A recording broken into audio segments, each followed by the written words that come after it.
డబ్బు, అనారోగ్యం, ఉద్యోగం, వ్యాపారం అప్పులతో బాధపడుతున్నారా? వెంటనే జేకేఆర్ గురువు గారికి కాల్ చేసి అపాయింట్మెంట్ తీసుకోండి. నమస్కారం. మనం రకరకాల పంచతంత్ర కథలు చెప్పుకుంటున్నాం.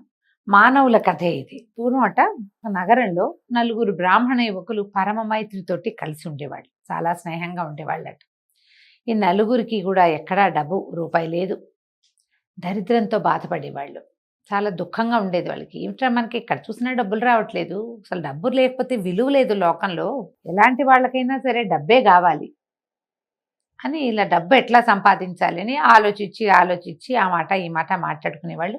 వాళ్ళని వీళ్ళని సలహాలు అడిగితే ఏమన్నారు, ఈ ఊళ్ళో డబ్బు పుట్టే మార్గం లేదు, దొరికేలాగా లేదు, కాబట్టి పై ఊళ్ళకి ఎక్కడికైనా వెళ్ళి సంపాదించుకురావాలని, విద్యలు నేర్చుకొస్తే బాగుంటుందని ఇలాగా రకరకాల సలహాలు తీసుకున్నారు. సరే ఇంకేముంది, ఈ ఊళ్ళో విలువ లేదు, మన ఎవరు డబ్బు ఇవ్వటం లేదు, పిల్లని ఇచ్చేలాగా కనపట్లేదు, పై ఊరు వెళ్ళి సంపాదించుకొద్దామని వీళ్ళు నలుగురు బయలుదేరి వెళ్ళారట.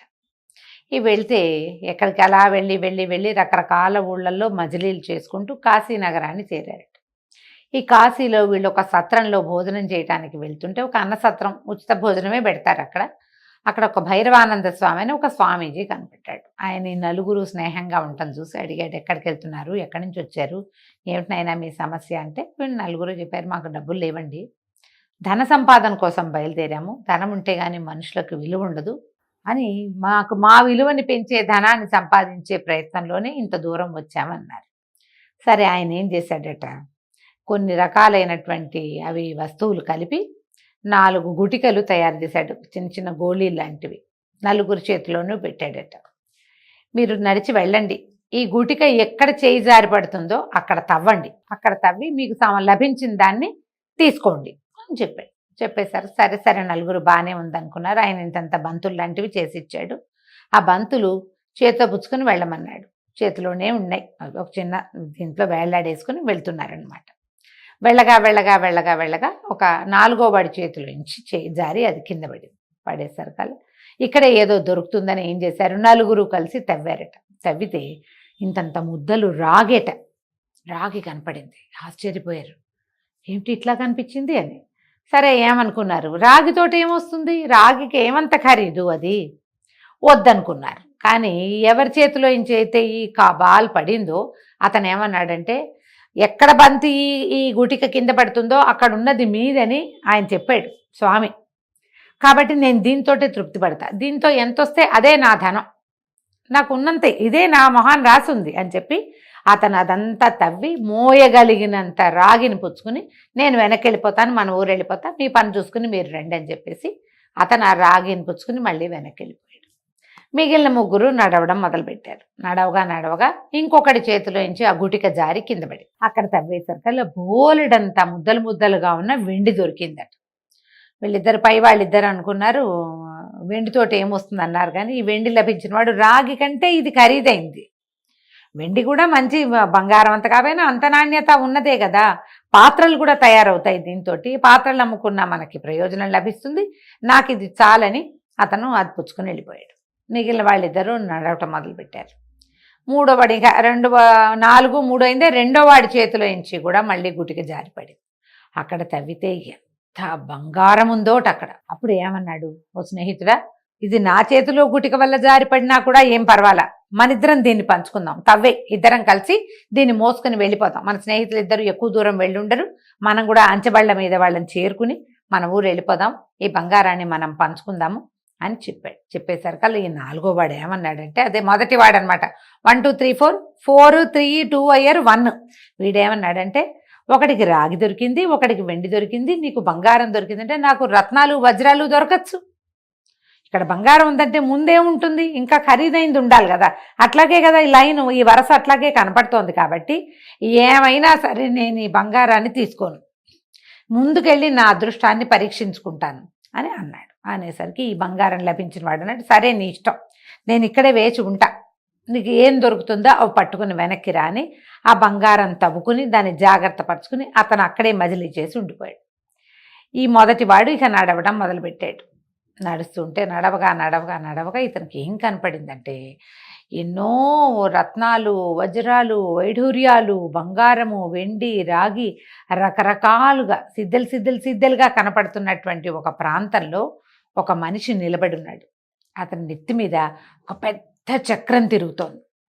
దాని నిండా పళ్ళే. ఇతని దగ్గరికి వెళ్ళి బాబు ఎవరు అని అడిగేసరికి అక్కడికి వెళ్ళాక ఇతని చేతిలో గుటిక పడింది. ఇవన్నీ కనపడ్డాయి. ఎవరు అని అడిగేసరికల్లా చటుక్కున అతని నెత్తి మీద ఉన్న ఆ పళ్ళ చక్రం ఎగిరి ఈ వెళ్ళిన వాడి నెత్తి మీద, అంటే బంగారాన్ని కూడా వదిలిపెట్టి వెళ్ళిపోయాడుగా బ్రాహ్మణ యువకుడు, అతని నెత్తి మీద చేరింది. నిర్ఘాంతపోయాడు. ఏమిటిదేదో నా నెత్తి మీద పడిపోయింది, వీడి నెత్తి మీద నుంచి బయటకు వచ్చేసిందే. ఆశ్చర్యపోయాడు. బాబు ఇది ఎవరండి, ఇదేమిటండి, ఇది ఎందుకండి నా నెత్తి మీద ఎక్కింది, తమరెవరండి అని అడిగాడు. అడిగేసరికల్లా అతను అన్నాడు, ఏరా నీ చేతిలోంచి సిద్ధుడిచ్చిన గుటికలు జారిపడ్డాయా ముందంతా అందరి చేతిలోంచి, నీ చేతిలో అది ఇక్కడ జారిపడిందా అన్నాడు. అవునండి, సిద్ధగుటిక నా చేతిలోంచి జారిపడింది. ఇక్కడున్న మణులు మాణిక్యాలు తీసుకుందామని వస్తే ఇదేదో నా నెత్తి మీదకి ఎక్కిపోయింది. అబ్బా చాలా బాధగా ఉంది, దీన్ని దించండి అన్నాడు. పక్కపక్క నవ్వాడు ఆ ముందున్నవాడు. ఇంకేం దిగుతుంది, అది దిగదురా నాయన, నేను కూడా నీలాగానే ఏవి దొరికినా వద్దని ఏదో అద్భుతం దొరుకుతుందని ఇంత దూరం వచ్చి ఈ పళ్ళ చక్రాన్ని నా నెత్తి మీద ఎక్కించుకున్నాను. ఎవడొస్తాడా ఆ సిద్ధగుటిక పట్టుకుని ఆశపాతకుడు, వాడి నెత్తి మీద ఎక్కిద్దామని చూస్తున్నాను అనగానే ఇతను ఘోరమని ఏడిచాడు. ఇదేమిటి నా నెత్తి మించి దిగనంటోంది, నాకు నొప్పిగా ఉంది, నెత్తురు గారిపోతోంది, నేను తిండి ఎట్లా తింటాను, నాకు నిద్ర ఎట్లాగండి అంటే మళ్ళీ అతను చెప్పాడు ముందున్న యువకుడు, నాయన నీకేమీ ఆకలి ఉండదు, నిద్ర ఉండదు, ఏమీ ఉండదు, బాధ మాత్రం ఉంటుంది, దాన్ని మోసుకుంటూ ఉండాలి అంతే. నువ్వు ఇక్కడున్న నిధులన్నిటికీ కాపలాగా కుబేరుడు ఈ పళ్ళ చక్రాన్ని అరేంజ్ చేశాడు. పళ్ళ చక్రమే ఇది. ఇక్కడున్నవాడు దానికి కాపలా కాస్తాడు. ఈ సంపదలన్నిటికీ వాడే కాపలా. ఎవడు ఇక్కడికి వస్తాడో వాడి ఎత్తి మీదకి ఇది ఎక్కేస్తుంది. ముందు ఎక్కించుకున్నవాడు వెళ్ళిపోతాడు. కొత్తగా వచ్చినవాడు దీనికి బలయ్యి వాడు ఇక్కడే నుంచుని ఉంటాడు. ఈ వస్తువులన్నిటికీ వాడే కాపలా కాస్తాడు. నేను ఇప్పుడు రాజుగా ఎవరున్నారంటే వీణావాదన నిపుణుడైన వత్సరాజు ఉన్నాడని చెప్పాడట కొత్తగా వెళ్ళిన బ్రాహ్మణ యువకుడు. అలాగా నేను రాముల వారు రాజ్యం చేసే కాలంలో వచ్చాను, అప్పటి నుంచి ఇక్కడే ఉన్నా. ఏనాటి రాముడు, తర్వాత ఎప్పటివాడు వత్సరాజు.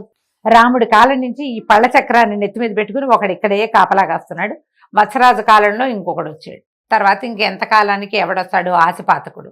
ఎవరైతే అత్యాశకి లోనవుతారో వాళ్ళ నెత్తి మీదకి ఈ చక్రం ఎక్కిస్తుంది. వాడు దుఃఖంతో, బాధతో, ఒంటరితనంతో ఉంటాడు. వాడికి ఏం ఆకలి నిద్ర ఏముండవు, నొప్పి మాత్రం ఉంటుంది తీవ్రంగా. దాన్ని దించుకోలేడు, వదలలేడు, కూర్చోలేడు, పడుకోలేడు, నుంచునే ఉండాలి. వాడు నుంచుని ఉండటమే.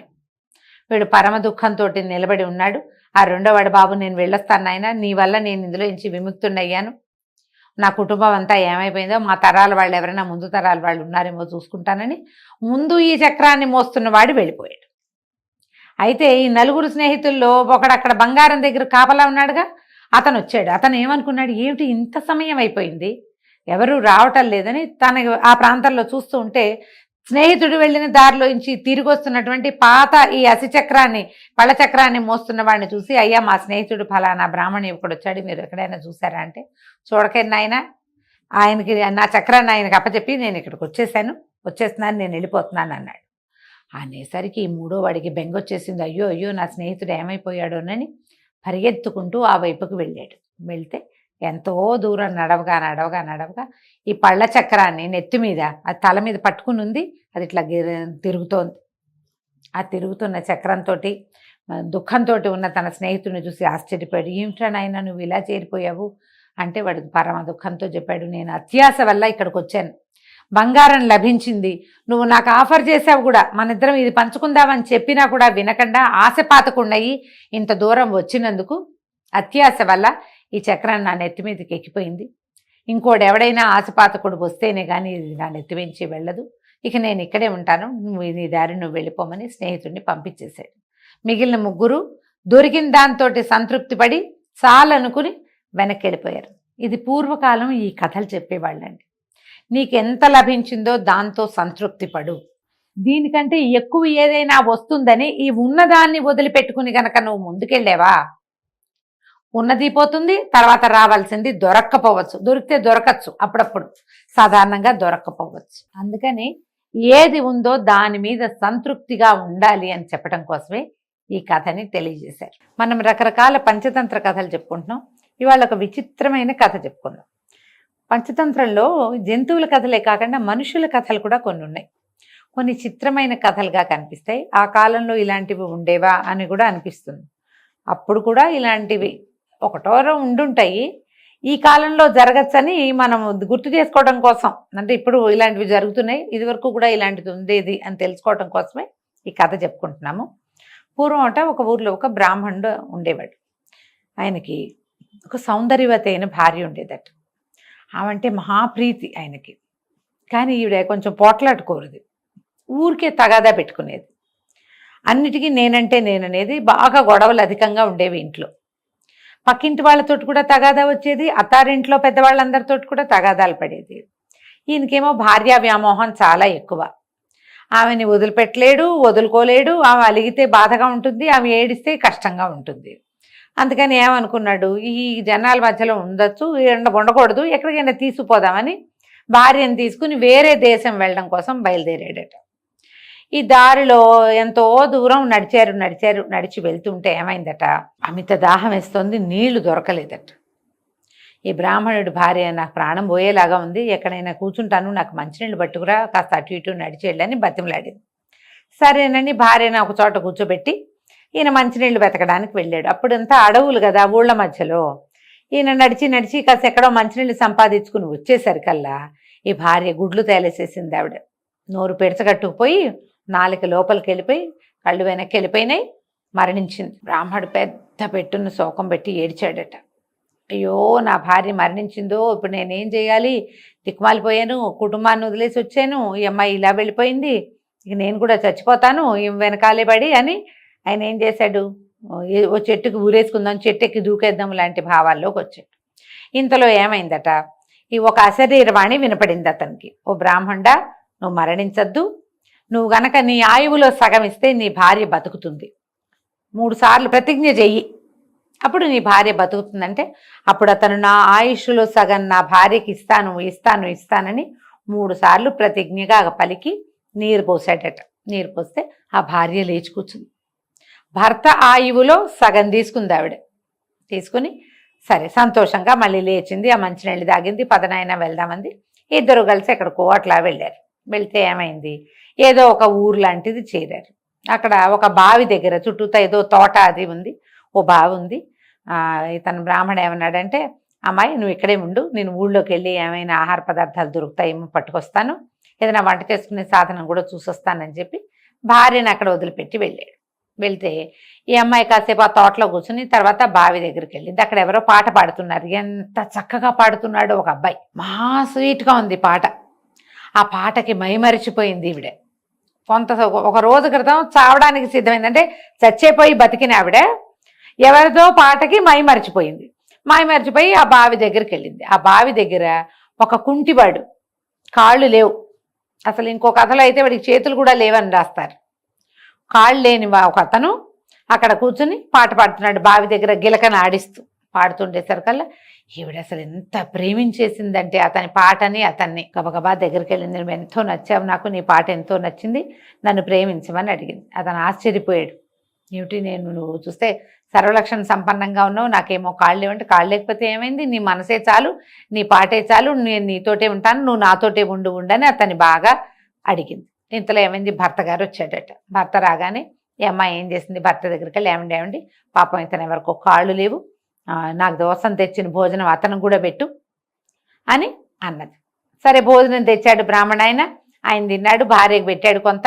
వీళ్ళు ఏం చేశారు మరి, ఇప్పుడు అతను కాళ్ళు లేని అతను ఉన్నాడు కదా, భార్య తాలూకు ప్రేమికుడు, అతనికి కూడా భోజనం పెట్టారు. బ్రాహ్మణ ఆయనకు అర్థం కాల, తన భార్య తాలూకు మానసిక స్థితి ఏమిటి, ఆమె ఇతన్ని ఎందుకు ఎంకరేజ్ చేస్తుందో ఆయనకి తెలియదు. ఆమె అడిగింది చేశాడు అంతే. ఇంకా సరే భోజనాలు అయిపోయినాయి.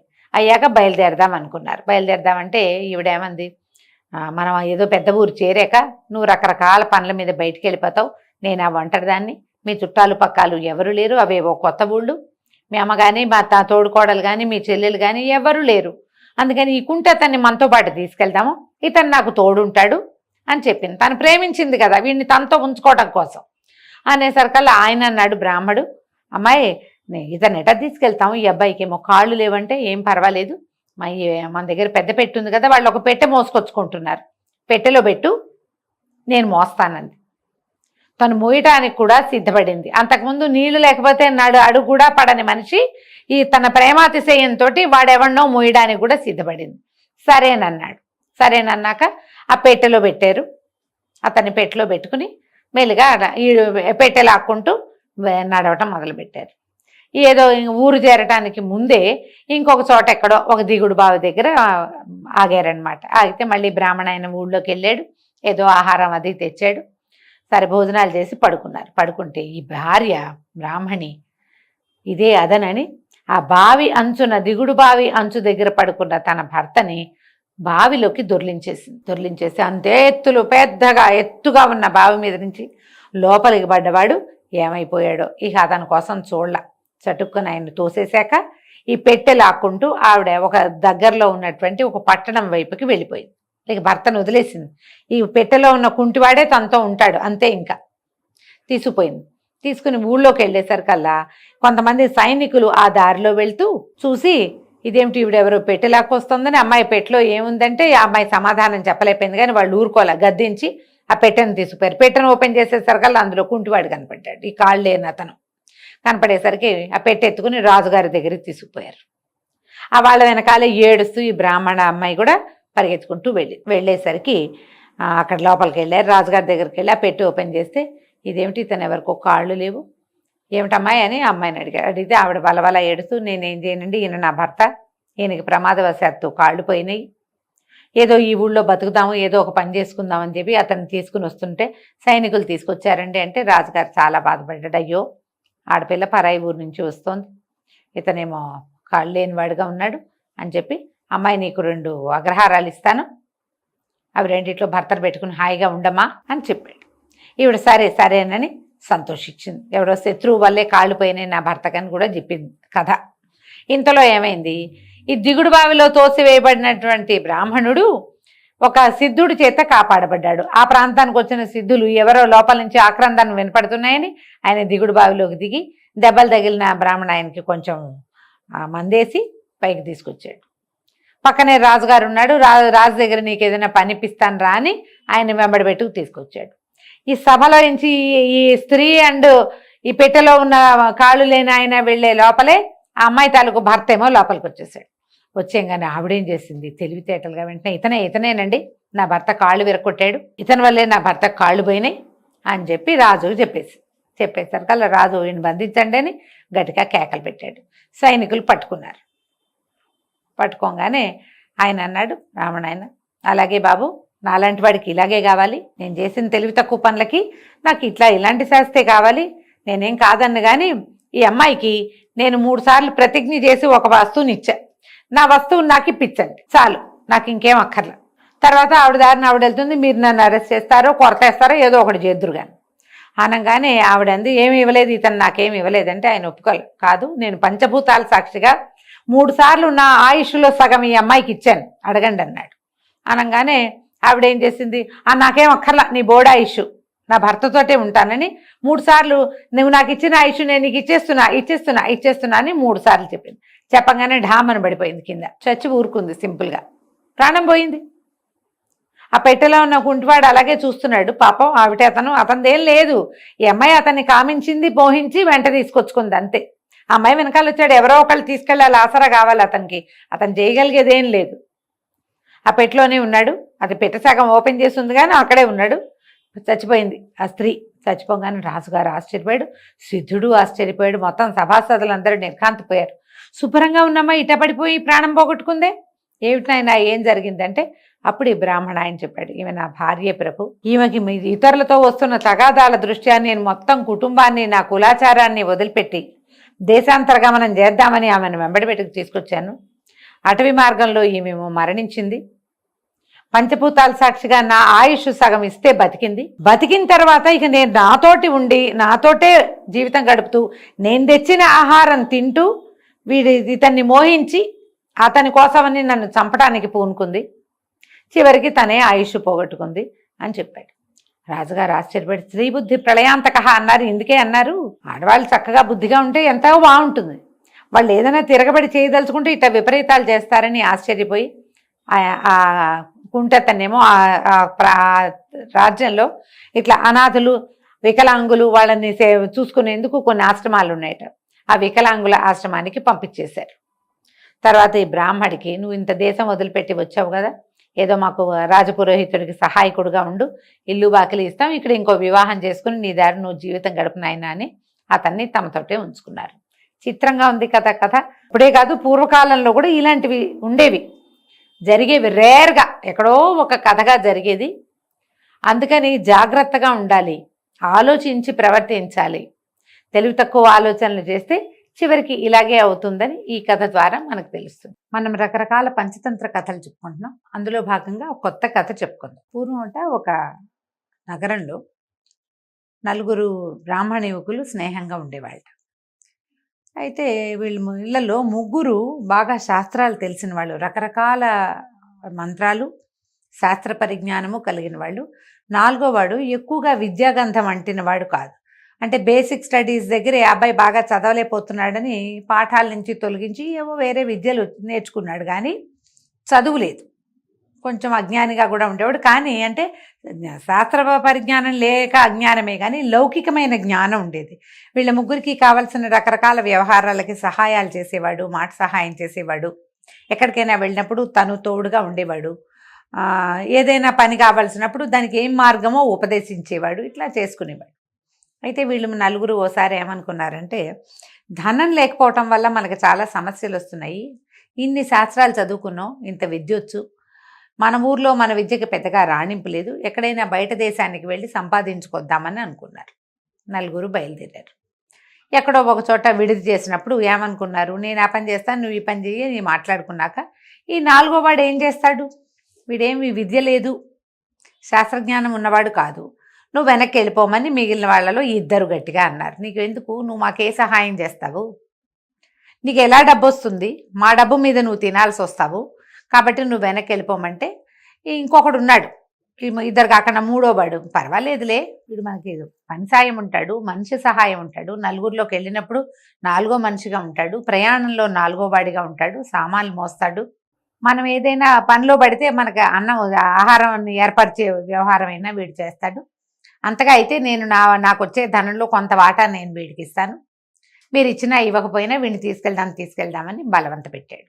సరే, మిగిలిన వాళ్ళిద్దరూ కూడా వాళ్ళకి పెద్ద అతన్ని వెనక్కి పంపడం ఇష్టం లేదు నిజానికి, కానీ ఉపయోగపడ్డు, వేస్ట్ కదా, ట్రిప్ వేస్ట్ అని భావించారు. కానీ ఇతను బలపరిచేసరికి ఒప్పుకున్నారు. 4 కలిసి వెళ్ళారు. తూర్పు దేశం వెళ్దాం అనుకున్నారు వాళ్ళు. ఆ దారిగా ప్రయాణాలు చేసుకుంటూ వెళ్ళారు. ఆ తూర్పు దేశానికి దగ్గరలో ఉన్నటువంటి ఒక అడవిలోకి ప్రవేశించారట. 4 వెళ్ళారు. వెళ్తే వీళ్ళు ఒక చెట్టు కింద కూర్చుని కబుర్లు ఆడుకుంటున్నారు.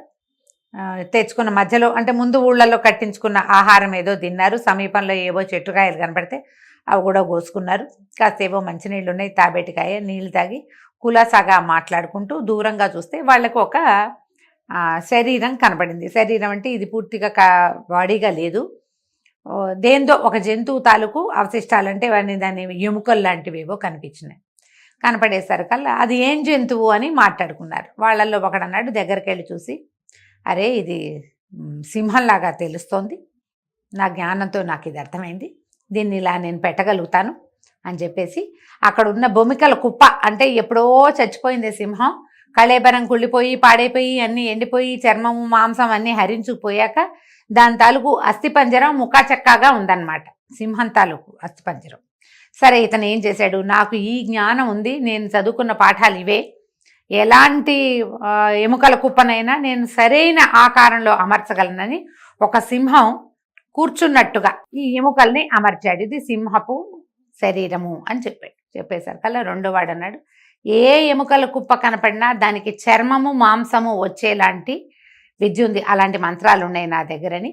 ఈ సింహపు ఆకారంలో కూర్చోపెట్టబడిన ఈ అస్థిపంజరానికి పూర్తిగా కవర్ అయ్యేలాగా కండలు, నెత్తురు, మాంసము అంతా ఏర్పరిచి, పూర్తిగా చర్మం కూడా ఏర్పరిచి మంత్ర విద్యతోటి ఒక మరణించిన సింహం కూర్చున్నట్టుగా చేశాడు దాన్ని.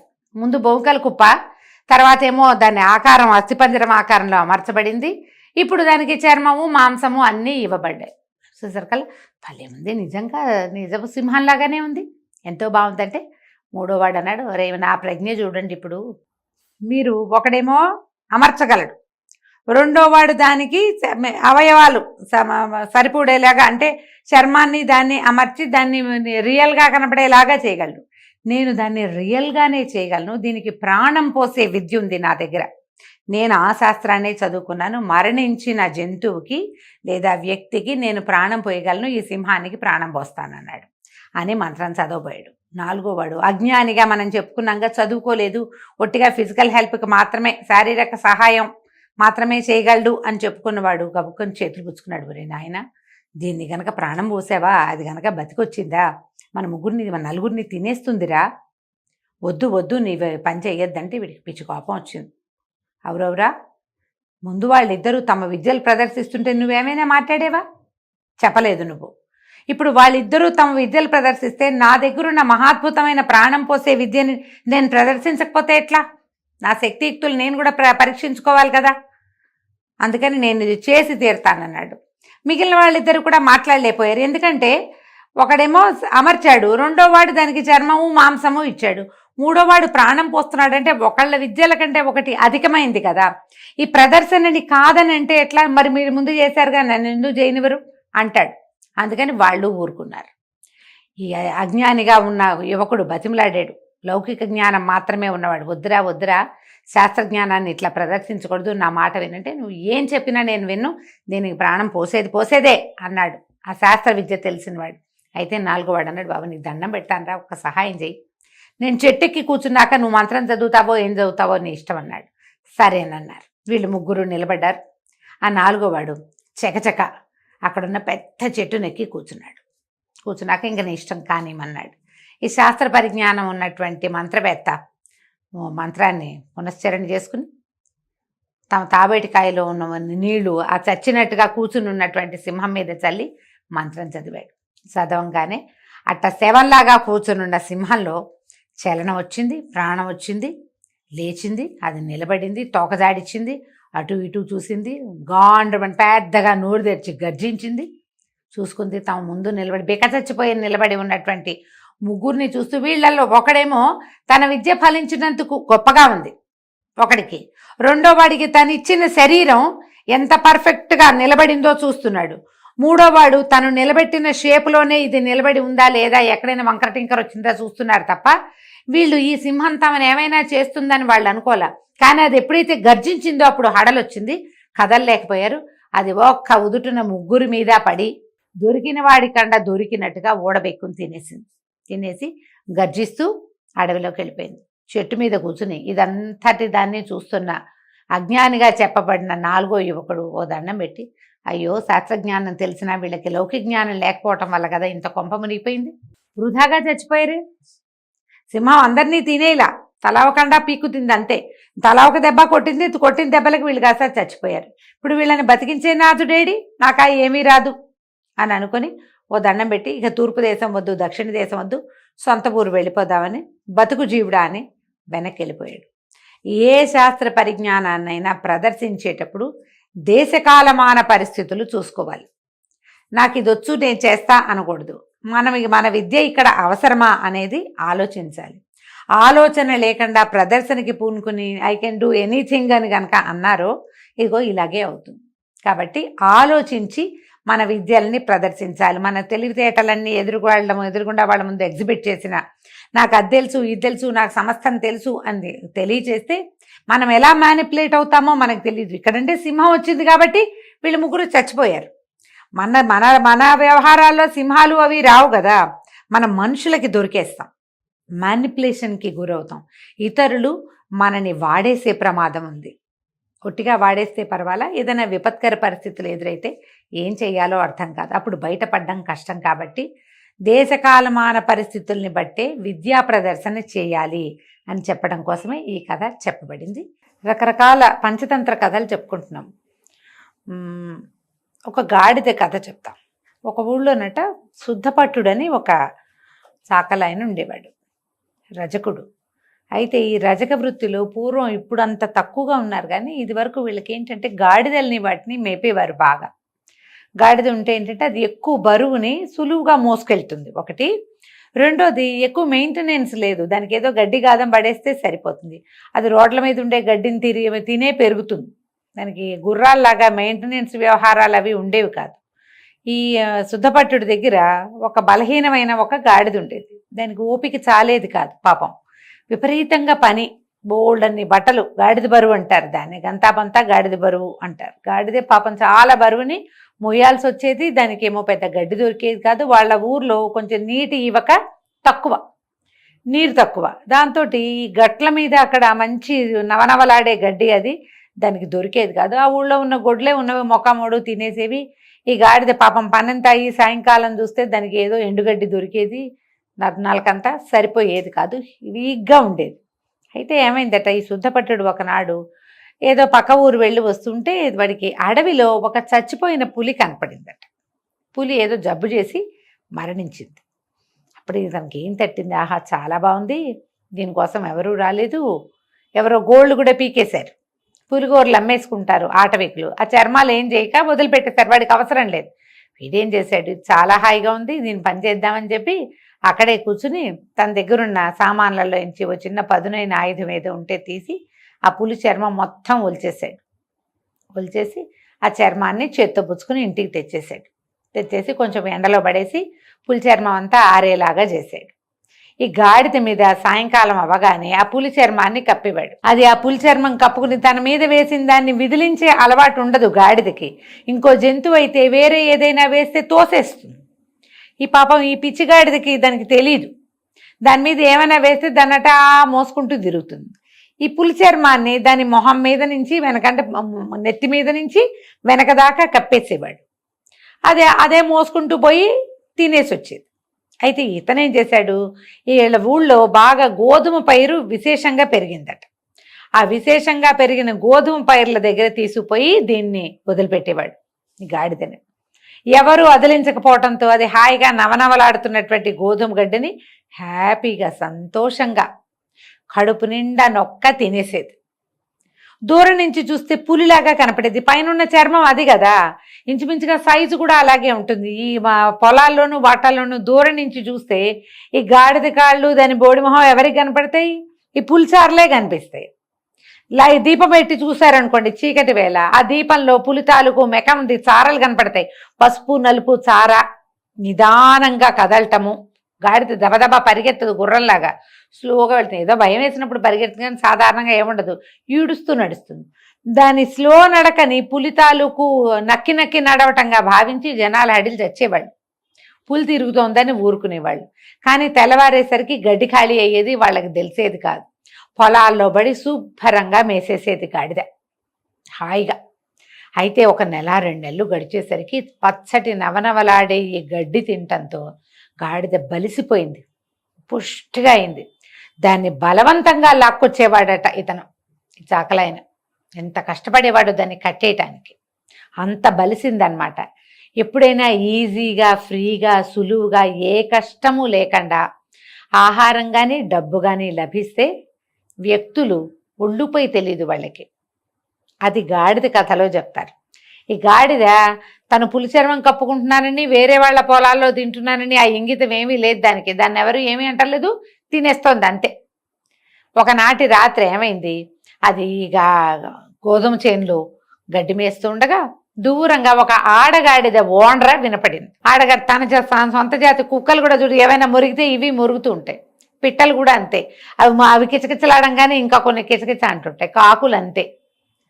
చాలా మటుకు జంతువులు తమ జాతిది ఏదైనా ఒక శబ్దం చేసిందంటే తమ కూడా చేస్తాయి. ఎప్పుడైతే ఆడగాడిద స్వరాన్ని గుర్తుపడతాయి, ఇది మొగగాడిద అనమాట. ఇక్కడ మన పులి చర్మం కప్పుకున్న కథానాయకుడు మగవాడు. ఈ ఆడగాడిద స్వరం ఎప్పుడైతే విన్నదో ఇది తను ఎక్కడున్నాను, పొలంలో ఉన్నాను, ఎవరైనా వింటారు, అది మర్చిపోయింది. దానికి ఏం బుర్రలో లేదు. అది కూడా మొహం పైకెత్తి ఓండ్ర పెట్టడం మొదలుపెట్టింది. ఆ పొలం కాపలాకి వచ్చినటువంటి 2-3 రైతులు ఓ చోట ఎక్కడో కొంచెం కాస్త మంట వేసుకుని కూర్చుని ఉన్నారు. సడన్గా వాళ్ళకి ఏమిటి గాడిద ఓండ్ర వినపడుతోంది ఏమిట్రా అని లేచి వచ్చి చూద్దును కదా, ఈ పొలం మధ్యలో నిలబడిన గాడిద మొహం మోర పైకెత్తి ఓండ్ర పెడుతోంది. దగ్గరకు వచ్చి చూసేసరికి పులి చర్మం కప్పుకున్నది అదేమో గాడిద ఓండ్ర పెడుతోంది. అవురవురా దిండుంపదేగా ఎవడో తెలివిగా దీన్ని మన దగ్గరికి వదిలిపెట్టాడు. ఇన్ని రోజుల నుంచి గోధుమ చేలో గడ్డంతా ఇదేం వేసేస్తుందని వాళ్ళు ఏం చేశారు, తలా ఒక కర్ర పట్టుకుని ఈ పులిచర్మం కప్పుకున్న గాడిదని చీతకొట్టు వదిలిపెట్టారు. కుంటికాలు ఈడ్చుకుంటూ అది తన యజమానిని చేరింది. ఆయన చూసుకున్నాడు, పులిచర్మం ఎక్కడో పడిపోయింది, దీనికి కాళ్ళు కీళ్ళు తొలగిపోయినాయి. మరి ఇన్ని రోజుల నుంచి గోధుమ చేలో పడి తింటుంటే వాళ్ళు ఊరుకుంటారు, దొరికిందే ఛాన్స్ అని చీతకొట్టు వదిలిపెట్టారు. ఇక గాడిద ఎటు కాకుండా అయిపోయింది. అంతకుముందు బలహీనంగా ఉన్న సామాన్లు మోసుకెళ్ళేది, ఇప్పుడు కాలు విరిగింది, అందుకు కూడా పనికిరాదు. అది ఏడుస్తూ యజమాని వాకిట్లో నుంచుంది.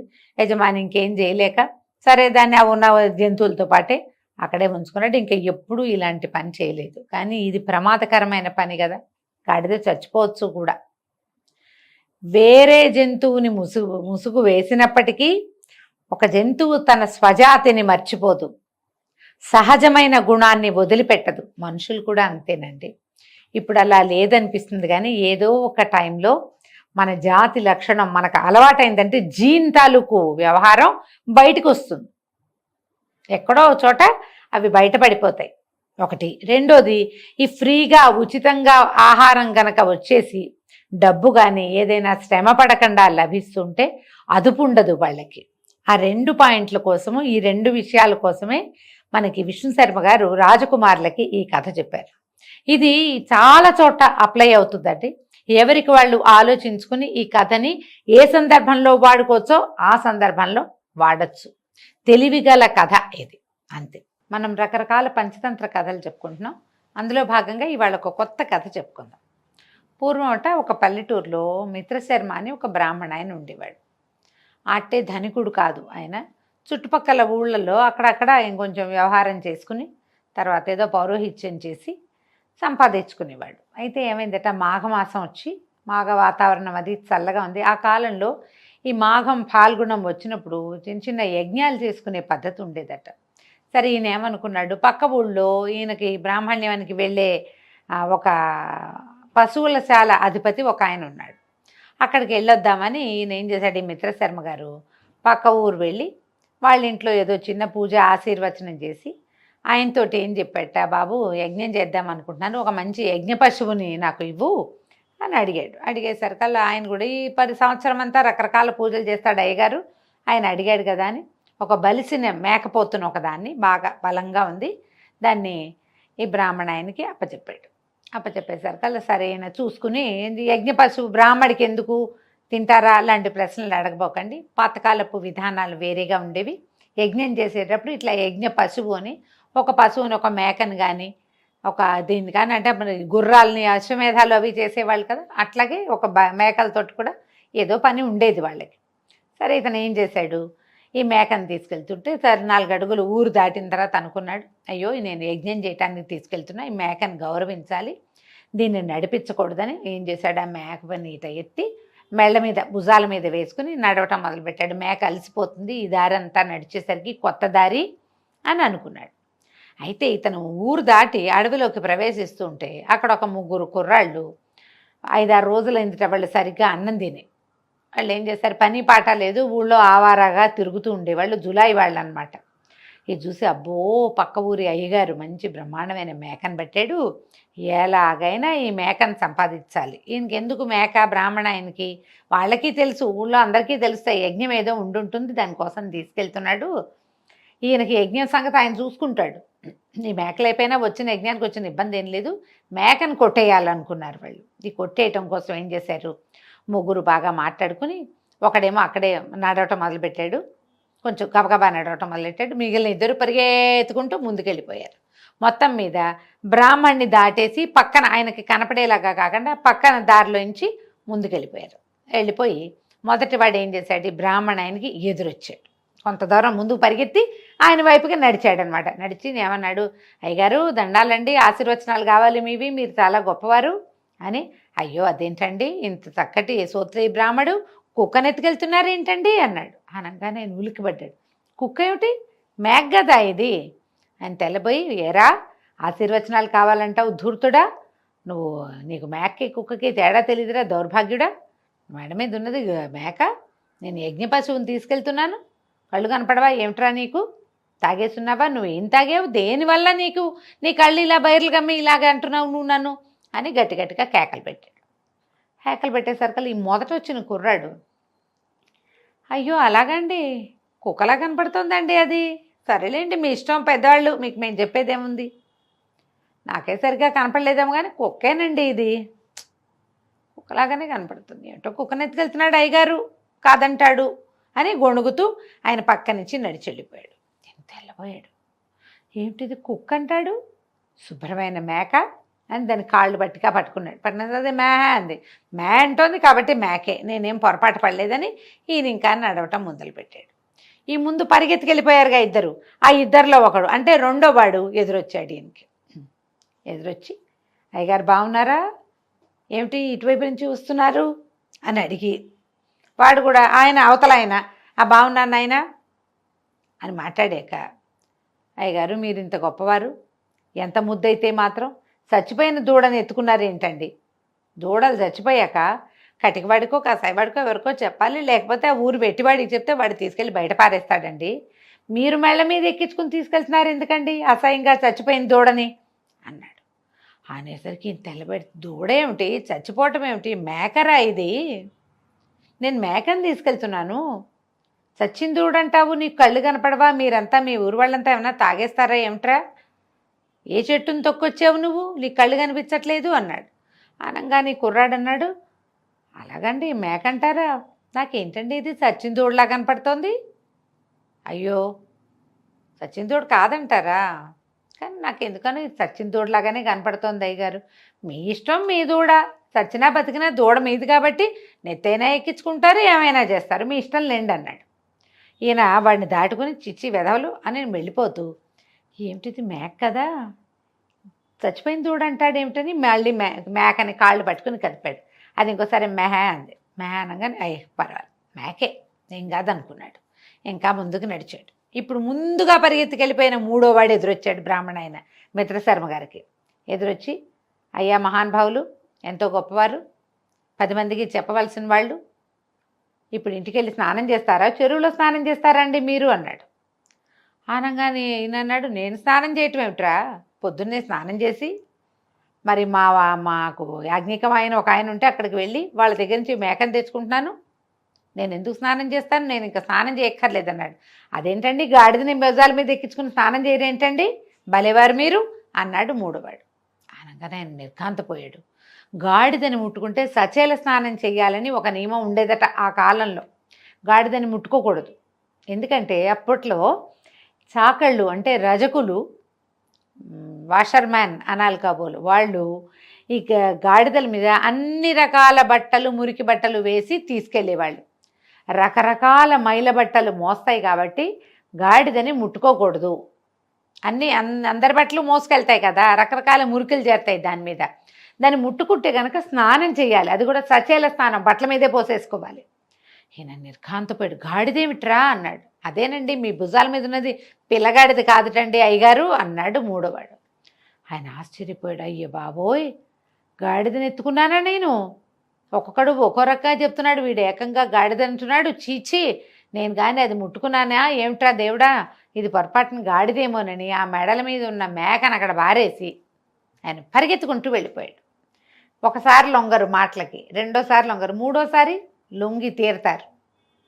ఆయన మా మేకను వదిలేశాడు, పరిగెత్తుకుంటూ వెళ్ళిపోయి ఊరు చెరువులో స్నానం చేసి ఇంటికి వెళ్ళిపోయాడు.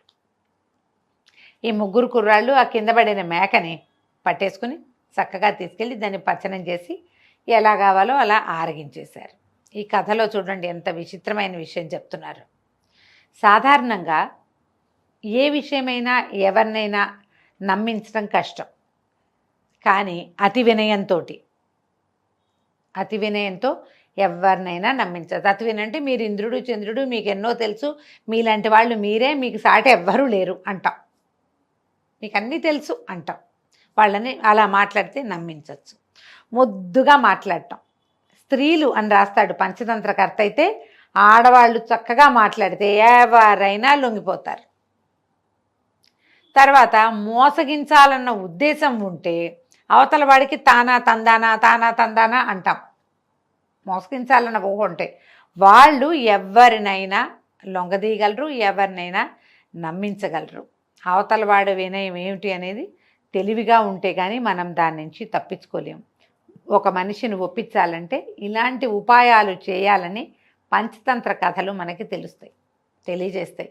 మనం ఒప్పించక్కర్లా, కానీ మనం ఒప్పేసుకునే పరిస్థితి ఒకటి వస్తూ ఉంటుంది. అప్పుడప్పుడు మనం దొరికిపోతాం ఎవరికో, ఎవరో మోసం చేస్తారు. దానికి కారణం ఏంటంటే మనం వాళ్ళ అతి వినయానికో, అతి మృదువైన మాటలకో, అతి తెలివితో మోసం చేయాలన్న ఉద్దేశానికో మనం పడిపోతాం.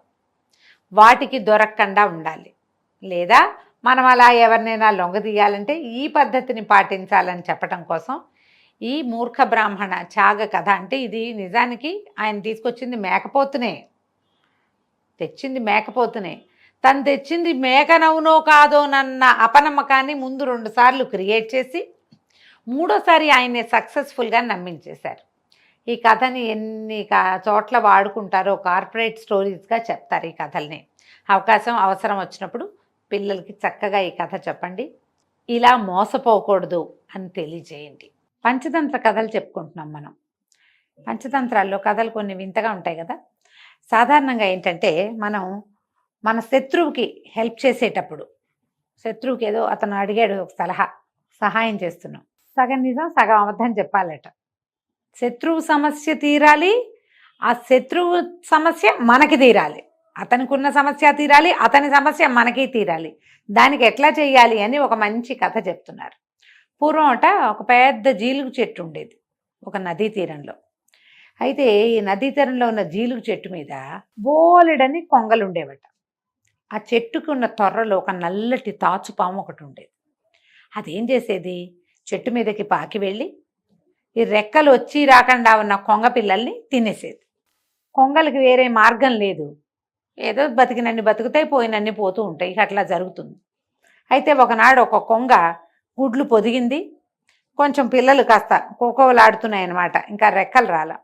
అది ఆహారానికి వెళ్ళొచ్చేసరి కదా అదే స్వయంగా చూసింది నల్లతాచు తన గూడు మీదకి పాకి ఆ పక్షి పిల్లలు కొంగ పిల్లలు 2-3 అది తినేసేది. ఏం చేయాలో తెలియలా కొంగకి. పరమ దుఃఖంతో అదేం చేసింది, ఆ చెరువు గట్టు మీద కూర్చుని దుఃఖిస్తోంది, ఏడుస్తోంది. ఆ నది గట్టు మీద. ఆ నదిలో ఒక ఎండ్రకాయ ఉందట. ఎండ్రకాయ అంటే ఇంచుమించుగా పీత లాంటిది, కొంచెం అటు ఇటుగా ఏదో చిన్న తేడా ఉంటుంది. దానికి ఇంగ్లీష్ పేరైతే వేరే తేడా ఉంది, మనం ఇలాగే పీతని అలాగే చెప్పుకుంటాం. కొంచెం పెద్దదనమాట. ఆ ఎండ్రకాయ పాక్కుంటూ వచ్చి ఓ స్నేహితుడా, ఎందుకు ఏడుస్తున్నావు, ఏమిటి ఇంత దుఃఖంలో ఎందుకున్నావు, మామూలుగా నువ్వు జపం చేస్తావు కదా అంటే నిశ్శబ్దంగా నుంచుంటుంది కొంగ. నుంచుని చటుక్కున చేపలు తన దగ్గర ఫ్రీగా అటు ఇటు తిరగడం మొదలెట్టేసరికి చటుక్కున పట్టేస్తుంది. నువ్వు జపం చేసుకునేవాడివి, జపం చేయకుండా దుఃఖిస్తున్నావేమిటి అనేసరికల్లా ఆ కొంగ ఇంకా పరమ దుఃఖంతో, ఓ స్నేహితుడా, నేను ఎంతో దురదృష్టవంతుణ్ణి, ఈ దౌర్భాగ్యుడి పిల్లలు నాగుపాముతోటి తినివేయబడ్డాయి, త్వరలో ఉన్న ఒక పాము మా పిల్లల్ని తినేస్తోంది, ఇవాళ ఆ దురదృష్టం నాకు పట్టింది, నా పిల్లల్ని తినేసిందో అని వలవలా ఏడ్చింది కొంగ. అయితే ఎండ్రకాయ అనుకుంది, పాపం వీడి ప్రాబ్లం ఉంది, వాడి పిల్లలు పోయినాయి కదా, సలహా చెప్దాం అని అనుకుని వీడి పీడ మాకు కూడా విరగడవ్వాలి. ఎందుకంటే కొంగలు బేసిక్గా చెరువులో ఉన్న వాటికి లేదా నీటిలో ఉన్న వాటికి శత్రువులుగా ఉంటాయి. జన్మ విరోధం ఉంటుంది. శత్రుత్వం ఏముంది, చంపేయడం తినేయడమే, అంతకంటే లేదు. ఇదేం ఫైటింగు రాజ్యాల కోసం వ్యవహారం ఏమి ఉండదు అక్కడ. కేవలం వాటికి ఆహారం కావాలి. కాబట్టి ఈ చెరువులో ఉన్నటువంటి చేపలు, పీతలు, నత్తగుల్లలు, ఎండ్రకాయలు, తాబేళ్లు, కొండకచో వీటన్నిటికీ కొంగ బేసిక్ శత్రువుగా ఉంటుంది. దీని పీడ కూడా విరగడవ్వాలని ఏమందంటే, ఓ స్నేహితుడా, నువ్వు ఎందుకు ఇలా బాధపడద్దు, ఓ పని చెయ్యి, దూరంగా అడవిలో ఆ పొదల దగ్గర ఒక ముంగిసి ఉంటుంది. నువ్వేం చేస్తావంటే కొన్ని చేపలు పట్టుకుపోయి ముందు నీ చెట్టు దగ్గర మొదలుపెట్టి ముంగీస బొరియదాకా వేసుకుంటూ వెళ్ళి, అవిట బొరియలు చేసుకుని ఉంటాయి పొదల్లో, అక్కడ పడుకుంటుంది. అది చల్లగా ఉండటం కోసం భూమికి చెట్లకి మధ్యలో ఖాళీ స్థలాల్లో ఇరుక్కుని అలా బొరిలాగా చేసుకుని ఉంటుంది అనమాట. కొంచెం ఇంచుమించు కుందేళ్ళవి బరోస్ అంటాం కదా, అలా కనపడతాయి అక్కడ. దాన్నే బొరి అంటారు తెలుగులో. అయితే ఈ చేపలు గనక వేసావంటే ముంగీసి వస్తుంది అని చెప్పింది. ఈ కొంగ సరేననుకుని ఏం చేసింది, చెరువులోంచి కొన్ని చేపలు బట్టి తన ముక్కుతోటి ముక్కలు కత్తిరించి తామున్న జీలుగు చెట్టు దగ్గర నుంచి అడవి మార్గంలో ఉన్నటువంటి ఈ ముంగిస యొక్క బొరియ వరకు వేసుకుంటూ పోయింది. చేపల వాసనకి ఈ బొరియలో ఉన్న ముంగిస బయటకు వచ్చింది. దారిలో కనపడుతున్న ఒక్కొక్కటి వాసనని బట్టి చేప ముక్కలన్నీ తింటూ జీలుగు చెట్టు దగ్గరికి వచ్చేసి చెట్టు దాకా వచ్చాక చేపల వాసన పోయి పాము వాసన వస్తుంది. అది అటు ఇటు చూసి ఆ బొరిలో మూతి పెట్టి లోపల చక్క ముడుచుకుని పడగ వాల్చుకుని పడుకున్న పామును పట్టి తినేసింది. కొంగ సంతోషంతో రెక్కలల్లార్చింది. ఆహాహా, మా శత్రువు చచ్చిపోయాడు, అమ్మయ్యా దీని పీడ విరగడైపోయింది, ఎండ్రకాయ భలే ఐడియా చెప్పింది అనుకుంది. కాకపోతే దీనికి ఏమైందంటే ఇంకో పాయింట్, ఈ బొరియ దాకా వచ్చి పాముని తిన్న ముంగిస మళ్ళీ ఆహారం ఏమైనా దొరుకుతుందేమోనని మళ్ళా వచ్చింది. అక్కడికి వస్తే కింద ఈ మన చెట్టు తొర్రలో ఉన్న ఆహారం అయిపోయాక చెట్టు మీద ఉన్న కొంగలు కనబడ్డాయి. దానికి పాము అయితే కొంగ పిల్లల్నే తింటుంది, ముంగిస కొంగల్ని తింటుంది. అది చెట్టు మీదకి ఎక్కి ఒక్కోటి చొప్పున మొత్తం కొంగలన్నిటినీ వరుస పెట్టి తినేసింది. 2 రోజులకి 3 రోజులకి ఒక్కొక్కటి చొప్పున ఆహారం దొరకనప్పుడల్లా ఇక్కడికి రావటం, ఆ కూర్చునున్న కొంగల్లో ఏదో ఒకదాన్ని పట్టుకుని తినేసేయటం. కొంగ ఎగిరిపోతుంది కదండి అంటారు, ఎగిరిపోయే పరిస్థితిలో ఎగిరిపోతుంది, తప్పించుకునేవి తప్పించుకుంటాయి, దొరికిపోయినవి దొరికిపోతాయి. అట్లా ముంగిస ఈ నది ఒడ్డున ఉన్నటువంటి చెట్టు మీద ఉన్న కొంగలన్నిటినీ ఖాళీ చేసేసింది. చాలా మటుకు తిన్నది. మిగిలిన కొంగలు ఓరినాయనో ఇక్కడే ఉంటే ఈ ముంగిస ప్రతిరోజు వస్తుందిరా దేవుడా అని అక్కడి నుంచి లేచకపోయినాయి, మొత్తం వెళ్ళిపోయినాయి అవతలకి. చెట్టు ఖాళీ. ఆ చెరువులో ఉన్న చేపలకు కానీ, ఎండ్రకాయలకు కానీ, పీతలకు కానీ, తాబేళ్లకు కానీ ఇంకా కొంగ భయం అన్నది లేకుండా పోయింది. కొంగలు వచ్చేవి కాదు, ఎందుకంటే ఇక్కడ ముంగిసి తిరుగుతుంది, కొంగలు కనపడితే అది మీద పడుతుంది. ఎందుకు వచ్చింది ప్రమాదం? ఏవి రావు అక్కడికి. హాయిగా ఊపిరి పీల్చుకునే చేపల మందారిని మనం పెరగచ్చని. ఇప్పుడు చూడండి, ఎండ్రకాయ ఐడియా ఏం చేసింది, ముందు కొంగకి సలహా చెప్పింది దాని సమస్య తీరటానికి. తన పిల్లల్ని తిన్న శత్రువుని సంహరించడానికి సలహా చెప్పి ప్లస్ అయ్యి వాళ్ళ కొంగకి, ఆ తర్వాత కొంగల సమస్య తమకి తీరిపోయేలాగా ప్లాన్ చేసింది. ఒకటే విషయం, దాంతో ఈ సమస్య కూడా తీరిపోయింది. తెలివిగా చేసింది కదా. ఇలాంటి ఐడియాతోటి మన శత్రువుని నిర్మూలించాలి. మనకిప్పుడు అలాంటి శత్రుత్వాలు అవి లేవు కదండి. ఏవో జనరల్గా ఓ ప్రాబ్లం తీరుతూ, ఎవరికైనా ప్రాబ్లం తీరుతూ, దాంతోపాటు మన ప్రాబ్లం కూడా సాల్వ్ అయ్యేలాగా స్వామి కార్యం స్వకార్యం రెండూ తీరేలాంటి ఐడియాస్ వేయండి. వాళ్ళ ప్రాబ్లం తీరడంతో పాటు మన ప్రాబ్లం కూడా, మనకి వీళ్ళ వల్ల ఉన్న ప్రాబ్లం కూడా తీరిపోవాలి.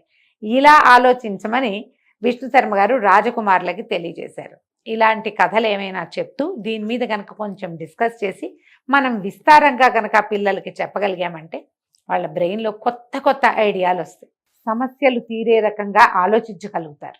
వాళ్ళని ఆలోచింపచేయటానికే ఇలాంటి కథలు చెప్పబడ్డాయి. కాబట్టి ఈ కథని మీరు సీప్ చేసుకోండి బాగా. ఇదే కథని పిల్లలకి చక్కగా అందించండి. పంచతంత్ర కథలు చెప్పుకుంటున్నాం కదా, అందులో ఉండే రకరకాల వింత గాథల్లో మనం చెప్పుకోబోయేది కూడా మరీ వింత గాథ, భలే తమాషాగా ఉంటుంది. పూర్వం వర్ధమానపురం అని ఒక నగరం ఉండేదట. ఈ నగరంలో దంతిలుడని ఒక వ్యాపారి ఉండేవాడు. ఈ దంతిలుడు ఏంటంటే చాలా పెద్ద వ్యాపార సామ్రాజ్యం. రాజుగారి బిల్డింగ్లోకి, భవనంలోకి, సొంత ఇంట్లోకి వెళ్ళినంత స్వతంత్రంగా తిరగగలిగేంత సంపద కలిగిన వాడు. రాజుకు అవసరమైన ప్రతి వస్తువు అతని వ్యాపారంలో నుంచే బయటకు వచ్చేది. రాజుగారు ఏదైనా కొత్త వస్తువు తెప్పించుకోవాలంటే దంతిలుడే వాటిని అరేంజ్ చేసేవాడు. ఆ పద్ధతి వల్ల అతను రాణివాసంలోకి కూడా సులువుగానే వచ్చిపోయి తిరుగుతూ ఉండేవాడు అనమాట. అయితే ఇది కుర్రవాడుగా ఉండగా రాజుగారింటికి తిరగటం అతనికి అలవాటైంది. కొంచెం పెద్దవాడయ్యాక అతనికి వివాహం అయిందట.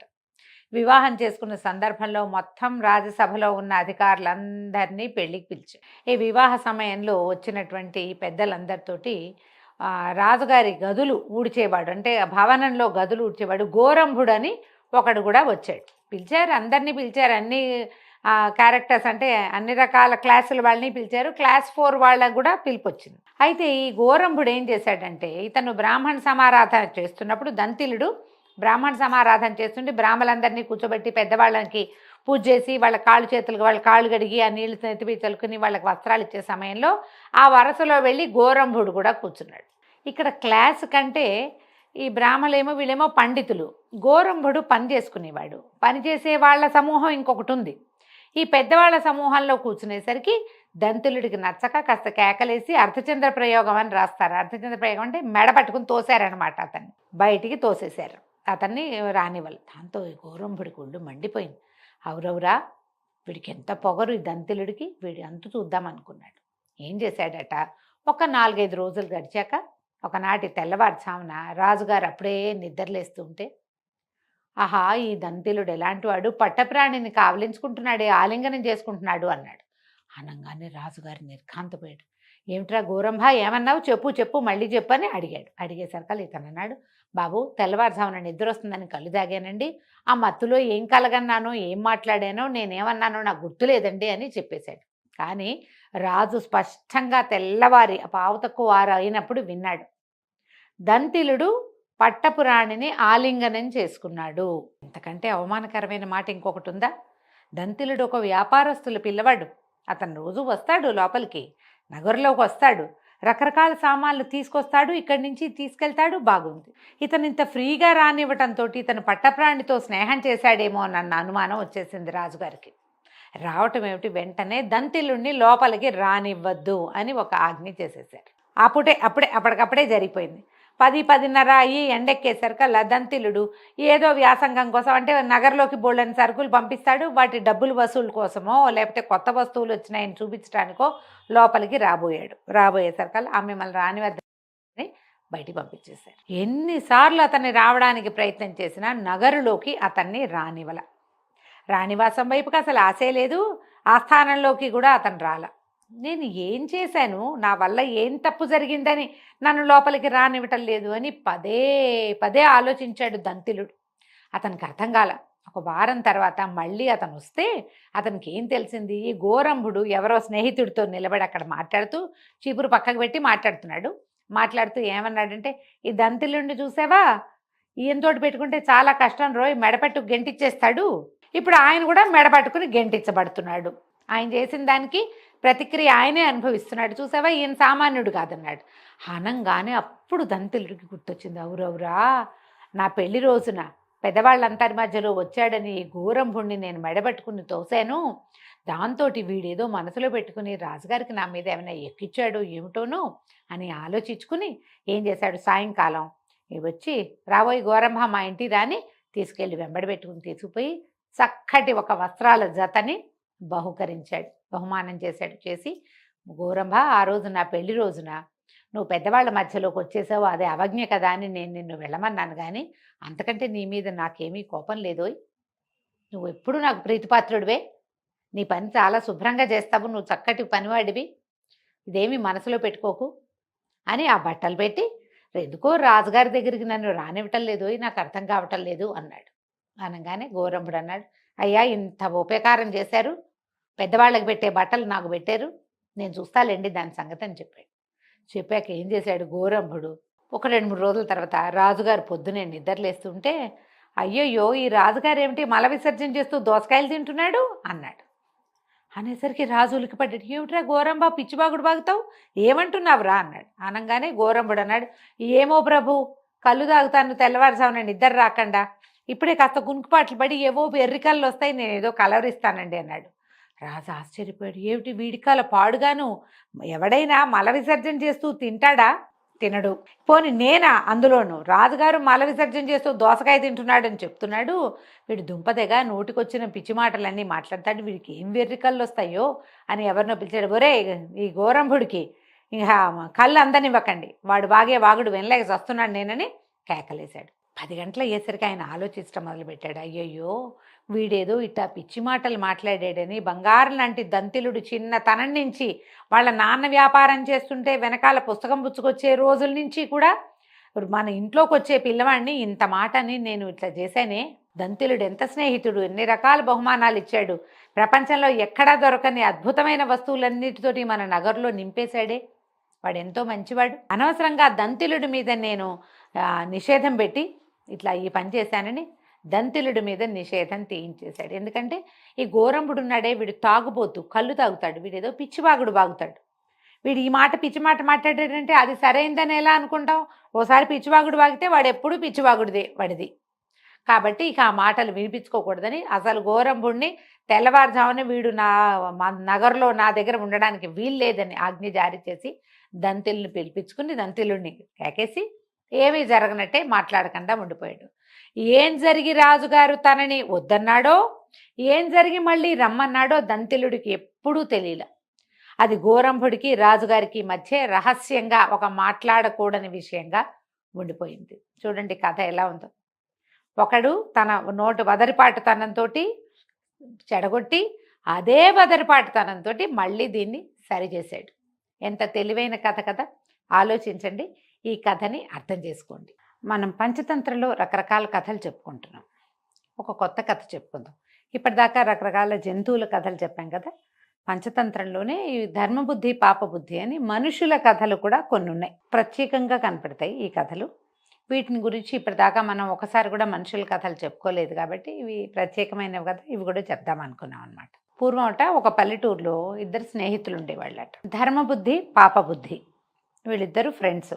ఈ పాపబుద్ధి పేరేమిటండి, అలా ఎవరైనా పెట్టుకుంటారా అంటే ఊరికే మనకి తెలియటం కోసం, ఒకడు సరైనవాడు రెండోవాడు అంత సరైనవాడు కాదు అని మనకు అర్థం అవడం కోసం అలాంటి పేర్లు పెట్టారు.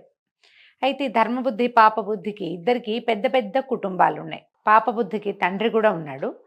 సరే వీళ్ళు ఏమనుకున్నారు, ఈ పల్లెటూరులో ఎంత సంపాదించుకొస్తే మాత్రము మనకి ఇది సరిపోతుంది, కుటుంబాలను ఇక్కడే ఉంచి పై ఊరికి వెళ్ళి ఏదైనా సంపాదించి తెచ్చుకుందాము, గట్టిగా పెద్ద సంపాదన తెచ్చుకుంటే దాంతో మన కుటుంబ పోషణ చాలా సులువుగా అవుతుంది.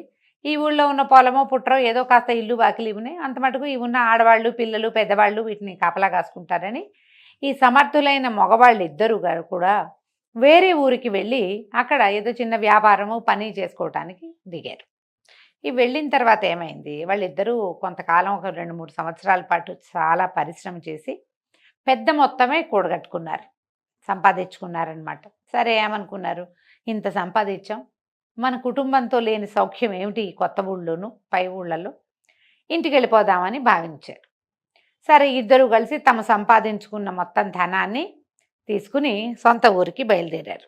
ఊరికి దగ్గరలోకి వస్తూ ఉండగా ఈ పాపబుద్ధి అన్నాడు, ఓ స్నేహితుడా, డబ్బు కనపడితే ఖర్చు అయిపోతుంది, మన ఇంటి దగ్గరే ఉంటే దొంగలకు కూడా దొరకచ్చు, ఇది ఓ పని చేద్దాము, ఈ డబ్బుని ఈ ఊరు మొదట్లో ఎక్కడైనా పాతిపెట్టి దాచిపెట్టుకుందాం, మనకు అవసరమైనప్పుడు ఇద్దరం కలిసి వచ్చి తీసుకుందాం, లేకపోతే ఇంటి దగ్గర కంటే ఇక్కడ సేఫ్గా ఉంటుంది డబ్బని పదే పదే అన్నాడు. అనేసరికి ధర్మబుద్ధి కూడా ఒప్పుకున్నాడు. అలాగేలే, ఇంటికి ఇంత డబ్బు పట్టుకెళ్ళామంటే మన వాళ్ళు అల్లాలు బెల్లాలు చేసేస్తారు, డబ్బు ఖర్చు అయిపోతుంది, మనకి అంత ఒళ్ళు తెలీదు చూడు, అలాగూ అవుతుంది, దొంగతనాలని ఇతరత్ర స్నేహితులు వాళ్ళు వీళ్ళు ఇంత డబ్బు సంపాదించారు మాకు అప్పు ఇవ్వండి అని అదని అంటారు, దాని బదులు మనం దాచిపెట్టడమే కరెక్ట్ అని ఒక జాగ్రత్తగా ఓ చోట గుర్తుపెట్టుకుని అక్కడ తవ్వి ఏం చేశారు, డబ్బుని అందులో పాతి పెట్టారు. అక్కడ ఒక పెద్ద జమ్మి చెట్టు ఉంది, ఆ జమ్మి చెట్టు మొదట్లోనే డబ్బుని పాతిపెట్టారు. పాతిపెట్టి ఇద్దరూ ఇంటికి వచ్చేసారు. ఏదో కొంత తెచ్చుకున్నారు చేతితోటి. కొన్ని రోజులు కాలక్షేపం అయింది. అయ్యాక ఒక పూట పాపబుద్ధి చెప్పాడు వాళ్ళ నాన్నతోటి, నాన్న మేమిద్దరం చాలా సంపాదించుకొచ్చాం, మరి నువ్వు గనక నాకు సహాయం చేస్తే ఈ డబ్బు మనదే అయిపోతుంది, ఇలాంటి మాటలు చెప్పాడు. తండ్రి అలాగేనైనా అంతకంటేనా అన్నాడు. ఈ పాపబుద్ధి ఏం చేశాడు, ఒకనాడు ధర్మబుద్ధికి చెప్పకుండా వీళ్ళిద్దరూ ముందు 1-2 సార్లు కలిసి వెళ్ళి డబ్బులు తెచ్చుకున్నారు కొద్ది కొద్దిగా. ఈసారి ఏం చేశాడంటే పాపబుద్ధి ఇతనికి ధర్మబుద్ధికి చెప్పకుండా ఒక్కడే వెళ్ళి మొత్తం ఆ గుంటలో ఉన్న డబ్బంతా తెచ్చేసి గుంట పూడ్చి చేసి వచ్చేసాడు. 2-3 రోజుల తర్వాత నాకు డబ్బులు అవసరం ఉన్నాయి, పదా వెళ్దామని ధర్మబుద్ధిని పిలిచాడు. ధర్మబుద్ధి కూడా అన్నాడు, నాకు డబ్బులు అయిపోయినాయి, మనం వెళ్ళి తెచ్చుకుంటే మంచిది, పద ఇద్దరం కలిసి వెళ్దామని ధర్మబుద్ధి పాపబుద్ధి ఇద్దరు నడుచుకుంటూ అడవిలోకి వెళ్ళారు. తమ పూర్వం పాతి పెట్టిన జమ్మి చెట్టు దగ్గరున్న గొయ్యి మీద ఏదో కర్ర పాతి పెట్టారు గుర్తుకి. అక్కడ తవ్వి చూస్తే అక్కడ ఒట్టి గొయ్యి ఉంది, డబ్బు లేదు.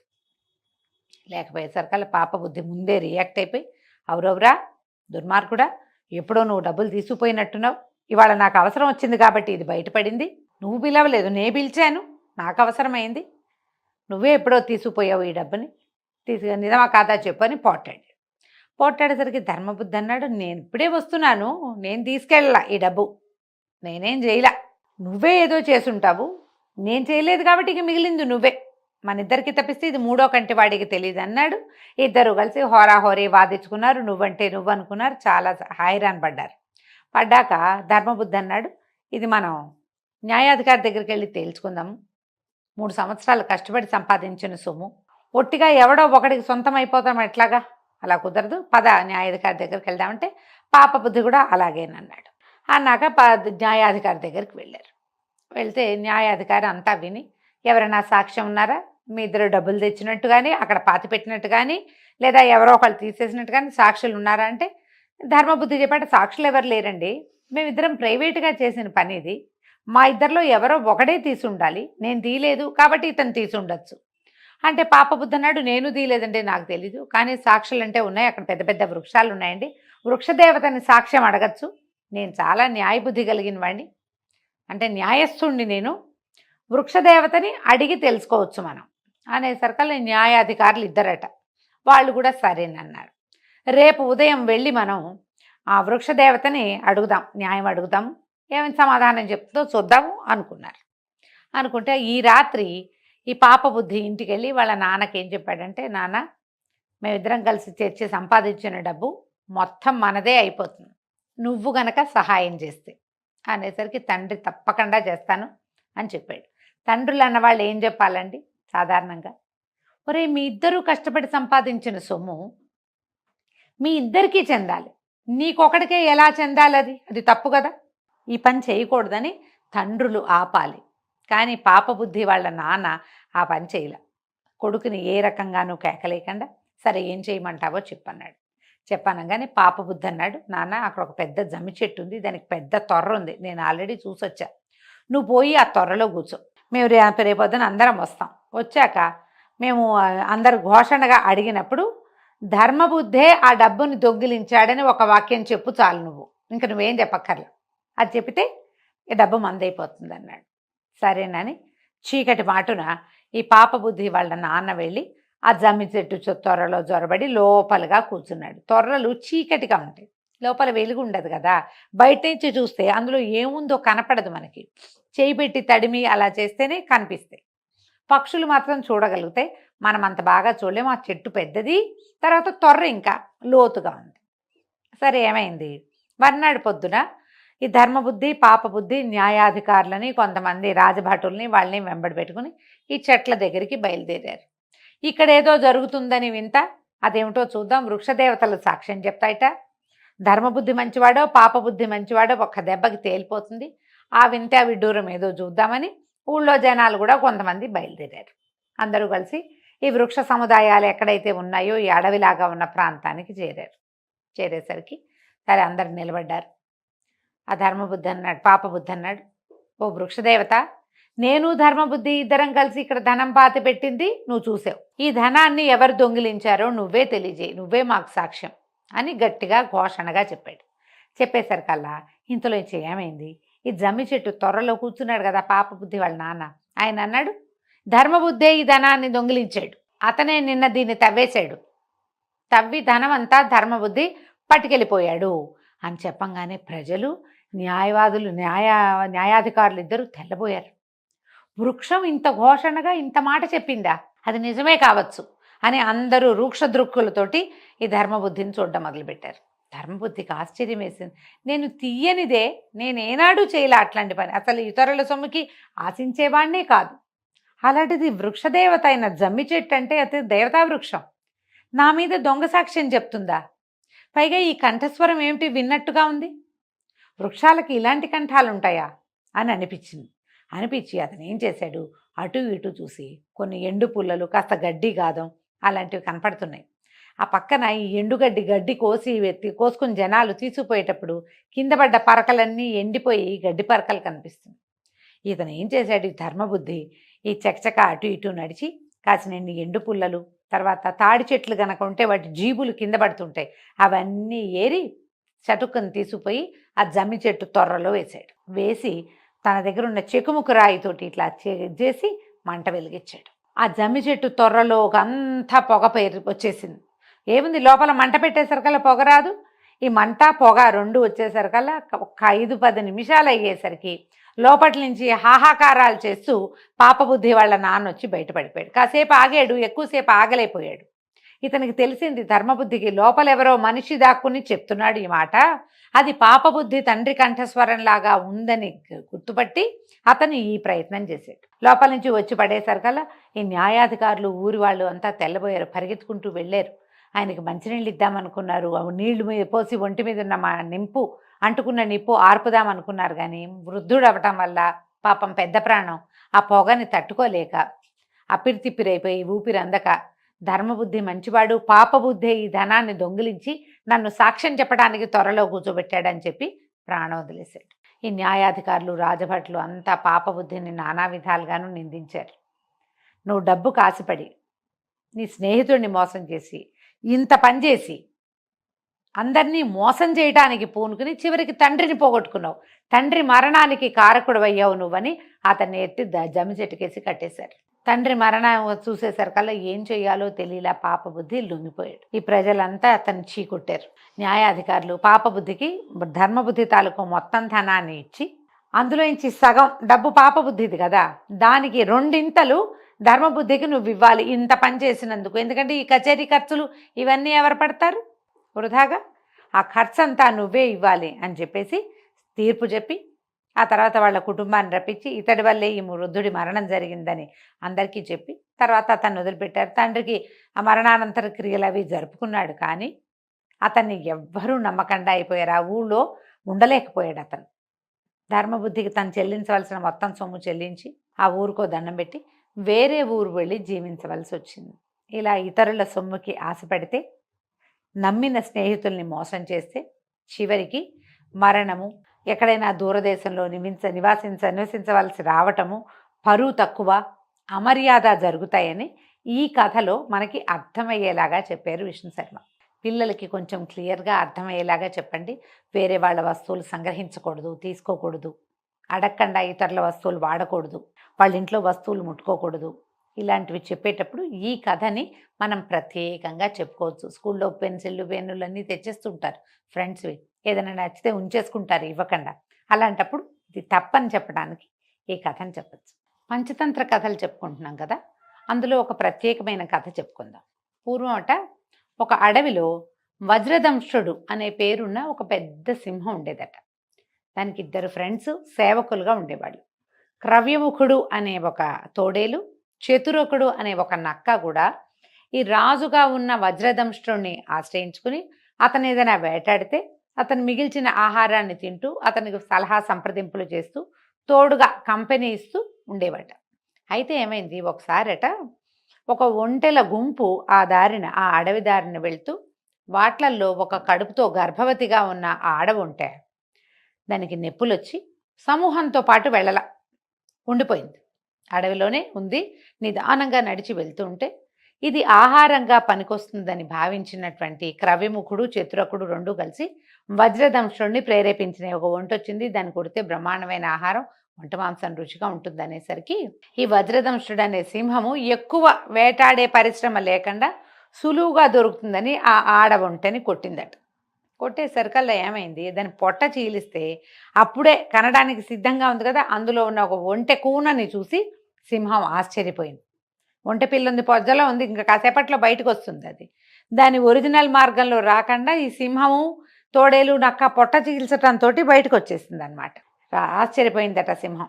ఈ ఆడ ఒంటె తాలూకు మాంసాన్ని తినేసి ఆ బయటపడిన కూనని మాత్రం చాలా ముద్దు చేసింది సింహం. ఆ పసిగుడ్డును చూసేసరికి సింహానికి నచ్చిందనమాట, వజ్రదంష్ట్రుడికి నచ్చి, ఓరి నీకేం భయం లేదు, నువ్వు మాతో ఉండు, నా దగ్గరే ఉండని ఆ ఒంటె పిల్లని తమతోటి ఉంచుకుంది.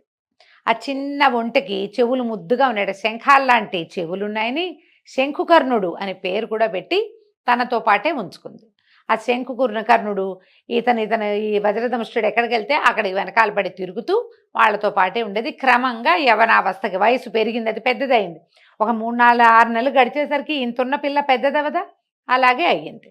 సరే, ముగ్గురు కలిసి తిరుగుతూ ఉండేవాళ్ళు. ఈ తోడేలుకి, నక్కకి ఒంటె మాంసం మీద రుచి ఉన్నప్పటికీ రాజుకి పరమ ప్రీతి అవడం వల్ల ఈ శంఖుకర్ణుని అవి ఏమీ చేసేవి కాదు.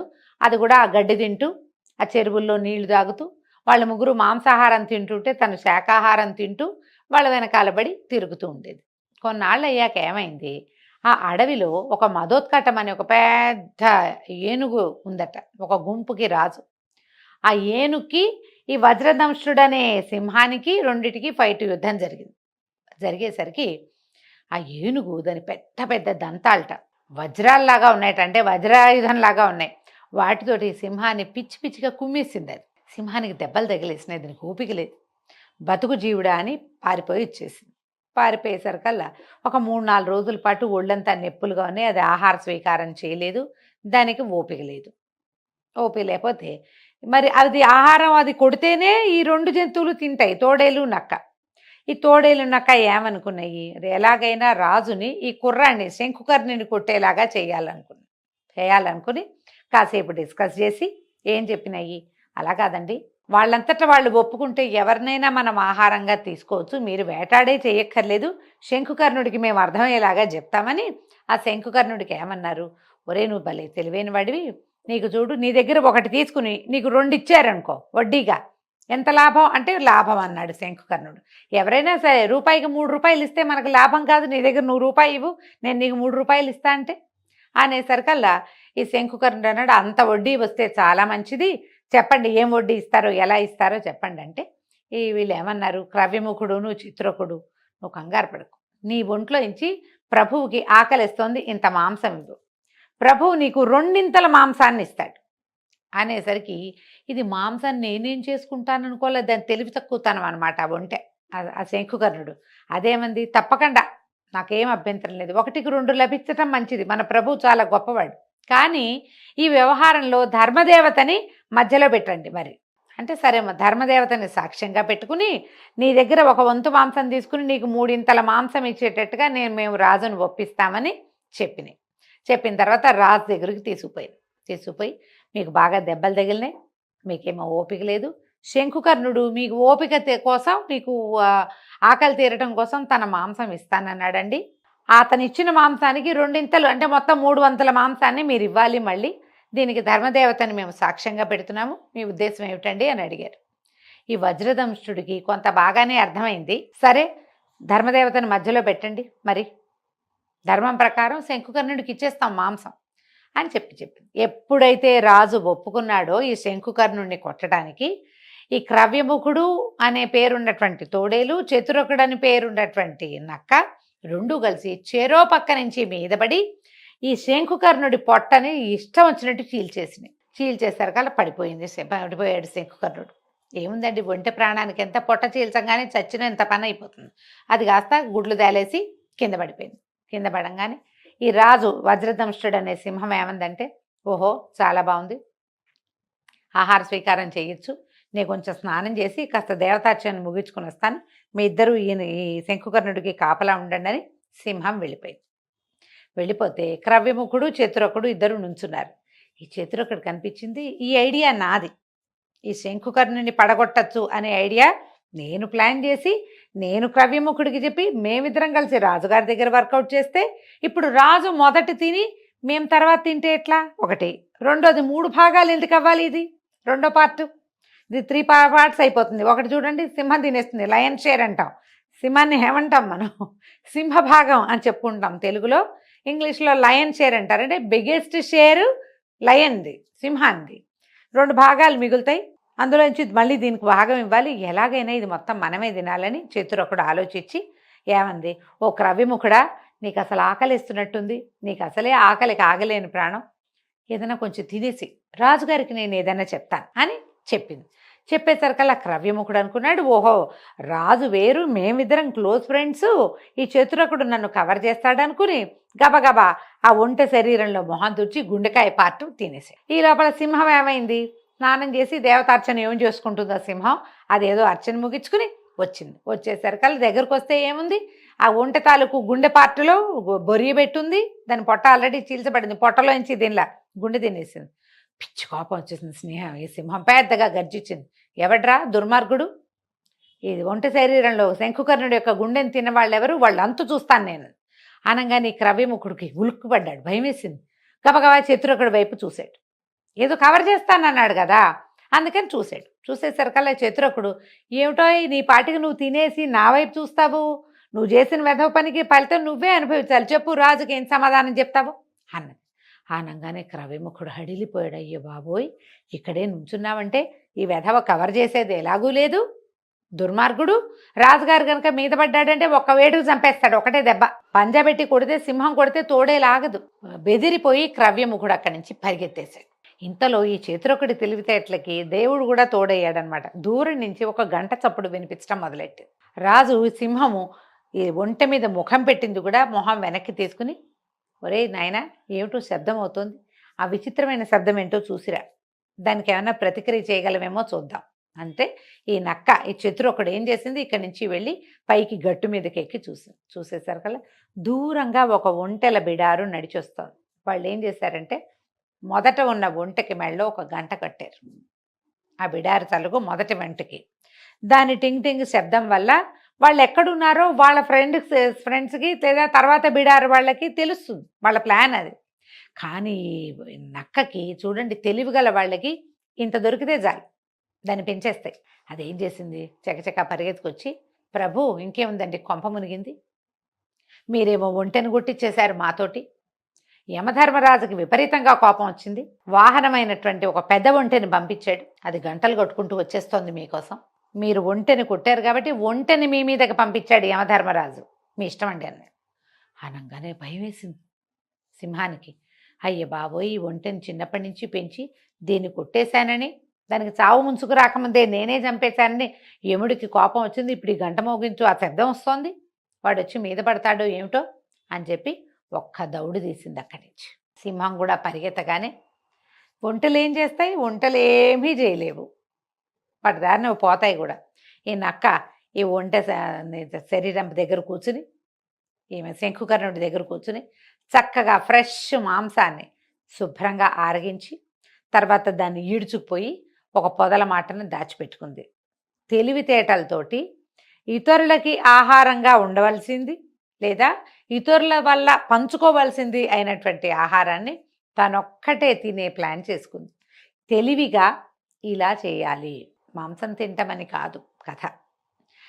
ఏదైనా సరే ప్రతిసారి ఒక స్పాంటేనిటీ ఉండాలి. మనది విజయం అవ్వాలంటే మనకి ఎంత స్పాంటేనియస్గా ఆలోచనలు వస్తాయి, ఎంత బాగా వాటిని ఇంప్లిమెంట్ చేస్తాము అనేదే చాలా ముఖ్యమైనది. ఇప్పుడు ఇందులో నక్క కన్నింగ్ మనకు తెలుసు, కథలో కూడా అదే కనపడుతుంది కదా. కన్నింగ్గా ఉండాలా, కన్నింగ్నెస్ కరెక్టా అని ఒక ప్రశ్న వస్తూ ఉంటుంది మనకి. అప్పుడప్పుడు కన్నింగ్గా ఉండొచ్చు, కన్నింగ్గా ఉండాలి కూడా. ఇలా కూడా మీరు యాక్ట్ చేయాలని రాజకుమారులకి చెప్పటం కోసమే విష్ణు శర్మ గారు ఈ కథని తెలియజేశారు. అంటే ఏ పరిస్థితి వచ్చినా దాన్ని తనకు అనుగుణంగా మార్చుకోవటం. ఇందులో వాళ్ళని మోసం చేయటము, కన్నింగ్గా బిహేవ్ చేయటము అనేది కాదు ప్రధానమైనది, ప్లాట్ అది కాదు. ఈ కథలో పరిస్థితిని తనకు అనుగుణంగా మలుచుకోవటము. అక్కడున్న గంటని సింహాన్ని బెదిరించడానికి వాడేసుకుంది నక్క. అది సహజమైన స్వాభావికమైన శబ్దం కదా. ఎప్పుడు కూడా పరిస్థితిని మనకు అనుగుణంగా మార్చుకోవటం ఎలా అనేదే ఆలోచించిన వాడు, ఆ విషయమే ఆలోచిస్తే వాడు గెలుస్తాడు. అంతిమ విజయం వాడిదే అవుతుంది. బాగా ఆలోచించండి, మెదడుకి పదును పెట్టండి అని చెప్పడం కోసం ఈ కథ చెప్పబడింది. మనం పంచతంత్ర కథలు వింటున్నాం.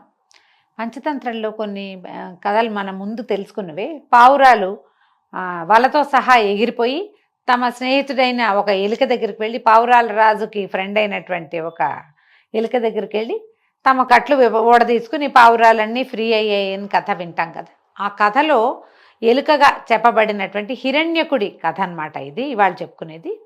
ఈ హిరణ్యకుడు చెప్తున్నాడు, ఈ పూర్వం మహిళారోప్యం అనే ఒక నగరానికి దూరంగా ఒక పురాతన శివమందిరం ఉండేదట. దానికి అనుబంధంగా ఒక మఠం కూడా ఉండేది. అయితే ఈ మఠానికి ఒక తామ్రచూడుడని ఒక ఆయన అధిపతిగా ఉండేవాడు. అంటే వచ్చి అక్కడ మఠంలో ఉండేవాడు అనమాట. కొంతమంది శిష్యులు వాళ్ళు వీళ్ళు ఉండేవాళ్ళు. రోజు ఏదో ఆహారాన్ని తీసుకొచ్చి ఈ మఠంలో పెట్టుకునేవాళ్ళు. మఠంలో పెట్టుకుని వాళ్ళు ఏంటంటే ఆ కాలంలో సన్యాసులు మఠాల్లో ఉన్నప్పటికీ సొంతంగా తమే భిక్షాటనకి వెళ్ళి భిక్ష చేసిన ఆహారాన్నే భుజించాలనేది వాళ్ళకి నియమం.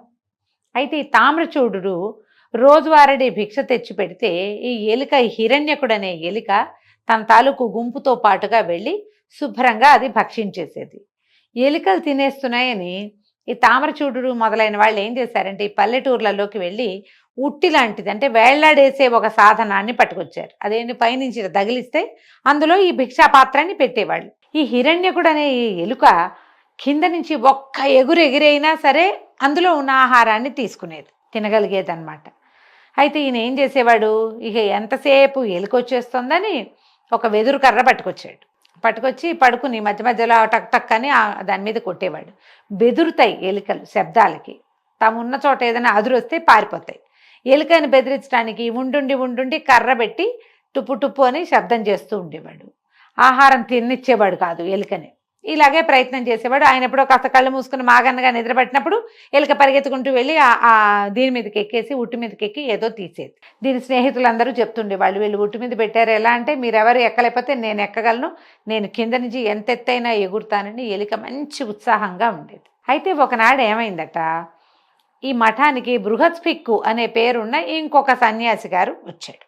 వస్తే ఆయన ఆ పూట వాళ్ళిద్దరు కలిసి భిక్షాటనకి వెళ్ళారు, ఏదో మాట్లాడుకున్నారు. సాయంకాలం విశ్రమించి మాట్లాడుకుంటుంటే ఈయన నేను ఆ ఊరు వెళ్ళాను, ఈ ఊరు వెళ్ళాను, కాశీ వెళ్ళాను, రామేశ్వరం వెళ్ళాను కబుర్లు చెప్తుంటే ఈ తామ్రచూడు ఉండండి ఒక కునుకు పడుతోంది, మధ్య మధ్యలో చెయ్యి ఎత్తి ఆ భిక్షాపాత్రని కొడుతుంటే ఈ బృహస్పిక్కి అర్థం కాలే, ఏమి మాట్లాడుతుంటే ఇతను ఏదో వేరే పని చేస్తాడు. దాంతో కోపం వచ్చి ఏమన్నాడంటే, ఏమయ్యా నువ్వు ఇంత మఠానికి అధిపతివైపోయేసరికల్లా నీకు ఇతరుల మాటలు ఎక్కడం లేదు, నువ్వు నా మాట వినిపించుకోవట్లేదు, నేను చెప్పేది నువ్వు అర్థం చేసుకోవట్లా, నా మీద నీకు ఆసక్తి లేదు, రేపు పొద్దున్న తెల్లారగానే వెళ్ళిపోతానులే, ఇంకోసారి రాను, నేను మన స్నేహితులకు కూడా చెప్తాను, వీడెవరి మాట వినడు వినిపించుకోడు అనగానే ఈ తామరచూడు బతిలాడాడు. అయ్యో అట్లా కాదు, అది కాదు నాయన, ఇక్కడ వేరే ప్రాబ్లం ఉంది, ఈ ఆహారాన్ని నిల్వ చేసుకుంటున్నావు, రేపు పొద్దున్న తినటానికి తెల్లవార్లు ఎలుక ఒకటి వస్తుంది, అది ఎంతసేపు తిండికి ఎగబడుతోంది, అది మూతి పెట్టిన తర్వాత తినలేము, దాంతో దాని మీద ధ్యాసతోటి నేను నీ మాటలు వినలేదు, కానీ నీ మీద అశ్రద్ధ కాదు, ఆసక్తి లేకపోవటం కాదు, నువ్వు నాకు చాలా స్నేహితుడివి, మధ్యలో ఈ సమస్య వచ్చిందయ్యా, దీంతో చచ్చిపోతున్నాము అని చెప్పేసరికల్లా ఆశ్చర్యపోయాడు బృహస్పిక్కు. అదేమిటి, కిందుంటే ఎలుక వస్తుంది, ఉట్టి మీద అది ఇట్ట గాల్లో వేళ్లాడుతుంటే కింద నుంచి ఎలుక మొహం ఏం చేస్తుందంటే, నీకు తెలీదు ఆ ఎలుక ఇక్కడి నుంచి ఒక్క ఎగురుతుంది, మిగిలిన ఏ ఎలుకలు ఎగరలేవు, ఒక్క ఎలుకే ఎగరగలదు అనగానే బృహస్పతి ఆశ్చర్యపోయాడు.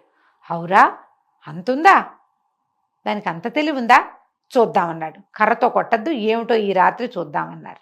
మర్నాడు రాత్రి వాళ్ళిద్దరూ కలిసి ఈ కింద నుంచి ఒక్క ఎగురుతోటి ఉట్టి మీదకి ఎగిరిన హిరణ్యకుడిని చూసేసరికల్లా బృహస్పతి అన్నాడు, ఆహాహా, ఎలుకల్లో ఇంత సామర్థ్యం ఉంటుందా, ఇంత ఉండదు, అది ఒక సన్న ఆధారం ఉన్నా పాకిపోతాయి, ఏ ఆధారము లేకుండా కోతిలాగా కింద నుంచి పైకి అది ఎట్టా దూకింది, ఈ దూకుతోందంటే దీని బలానికి కారణం వేరే ఉంది, దీని దగ్గర ఏదో నిలవుంది, అది దాని శక్తి, ఎలుకలకి ఏముండదండి, ఇవి మన కోసం చెప్పారు అంతే, దీని శక్తి ఉంది దీనికి, దీని ఇల్లు ఎక్కడ, ఇది ఎలా వస్తోంది అంటే ఇది ఒక గుంపుని వేసుకొస్తుంది, అంటే దీని వెనకాల కూడా గుంపు ఉంది చాలా, అంటే ఇది ఎక్కడ, దీన్ని ఏ బొరియల్లో ఈ ఎలుక ఉంటుందో చూద్దామన్నారు.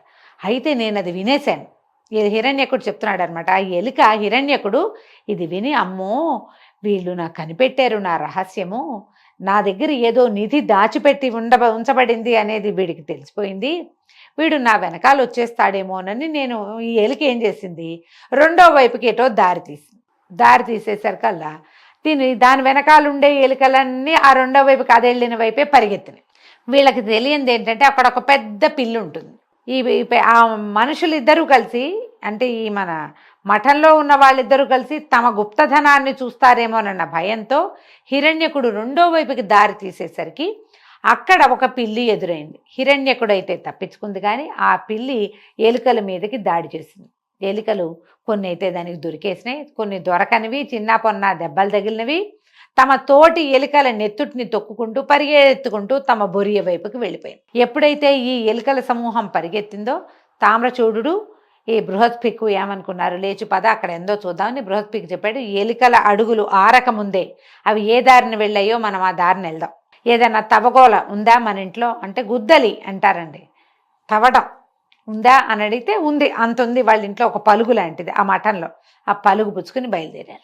బయలుదేరితే ఏమైంది, ఈ ఎలుకలు వేరే ఎలుకల నెత్తుట్లోకి అడుగులు వేసుకుంటూ పరిగెత్తినాయి కదా, తమ సొంత గూటికి పరిగెత్తేసాయి. ఎక్కడికో వెళ్ళాలా, మనకి భయం వేస్తే ఎక్కడికి పరిగెడతామండి, ఏదైనా ప్రాబ్లం వస్తే మన ఇంటి వైపుకి పరిగెడతాం.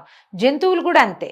ఈ ఎలుకలు కూడా పారిపోయి తప్పించుకోవడానికి వేరే ప్లేస్కి కాకుండా తమ ఓన్ ప్లేస్కి పరిగెత్తుకొచ్చినాయి. ఎప్పుడైతే అవి వచ్చేసినాయో వాటి కాలి గుర్తులు చూసి, నెత్తుటి మరకలు చూసి, ఎలుకల కాళ్ళ గుర్తుల్ని గుర్తుపట్టి ఈ బృహస్పిక్కు తర్వాత ఏమో ఇతను తామ్రచూడు ఇద్దరు కలిసి అక్కడికి వెళ్ళారు. తీరా వెళ్తే ఆ బొరియ దగ్గర ఒక చిన్న గొయ్యిలాగా ఉంది, ఒక నాపరాయి ఉండి ఆ కింద గొయ్యి ఉండేసరికల్లా అతను అదంతా తవ్వేస్తే ఆ కింద చూస్తే బోలెడంత బంగారము తర్వాత ధాన్యము కనపడ్డాయి. దాని మీద పడుకుంటుంది ఆ ఎలిక, ఈ హిరణ్యకుడు అనేది. ఎప్పుడైతే తన దగ్గర చాలా ఉన్నది అనేది అర్థమవుతుందో అప్పుడు వ్యక్తులకి ధైర్యం వస్తుంది. ధనమూలమిదం జగత్ అన్నారు కదా, జంతువులకు కూడా అంతేనని ఈ కథలో చెప్తున్నారు. జంతువు సంగతి పక్కకు పెడితే ఇది ఇక్కడ పాయింట్ ఏంటంటే, ఎవడి దగ్గర సంపద తన వెనకాల దన్ను ఉందని ఉంటుందో వాళ్ళు అమిత పొగరుగా ప్రవర్తిస్తారు. తాము ఎక్కలేని అందని దూరాలకి కూడా ఎగరటం స్టార్ట్ చేస్తారు. ఈ ఎలుక అలాగే కింద నుంచి పైన వేళ్లాడుతున్న ఉట్టి మీదకి ఎగిరేది. అది సక్సెస్ అయ్యేది కూడా. ధనం తాలూకు బలం అలాంటిదన్నమాట. ఈ బృహస్పిక్కు తామ్రచూడు మొత్తం తవ్వేసి అదంతా పట్టుకొచ్చేసారు. ఆ ధనాన్ని ఒక పెట్టెలో పెట్టుకున్నారు. ఈ ఎలుక తప్పించుకుంది. హిరణ్యకుడు దాని ఫ్యామిలీలో కొంతమంది ఆల్రెడీ వేళ్ళు ఊడిపోయి కాళ్ళు ఊడిపోయి పిల్లి తాలూకు దెబ్బలు తగిలి బాధాకరంగా మూలుగుతున్న వాళ్ళు బోళ్ళంతమంది ఉన్నారు.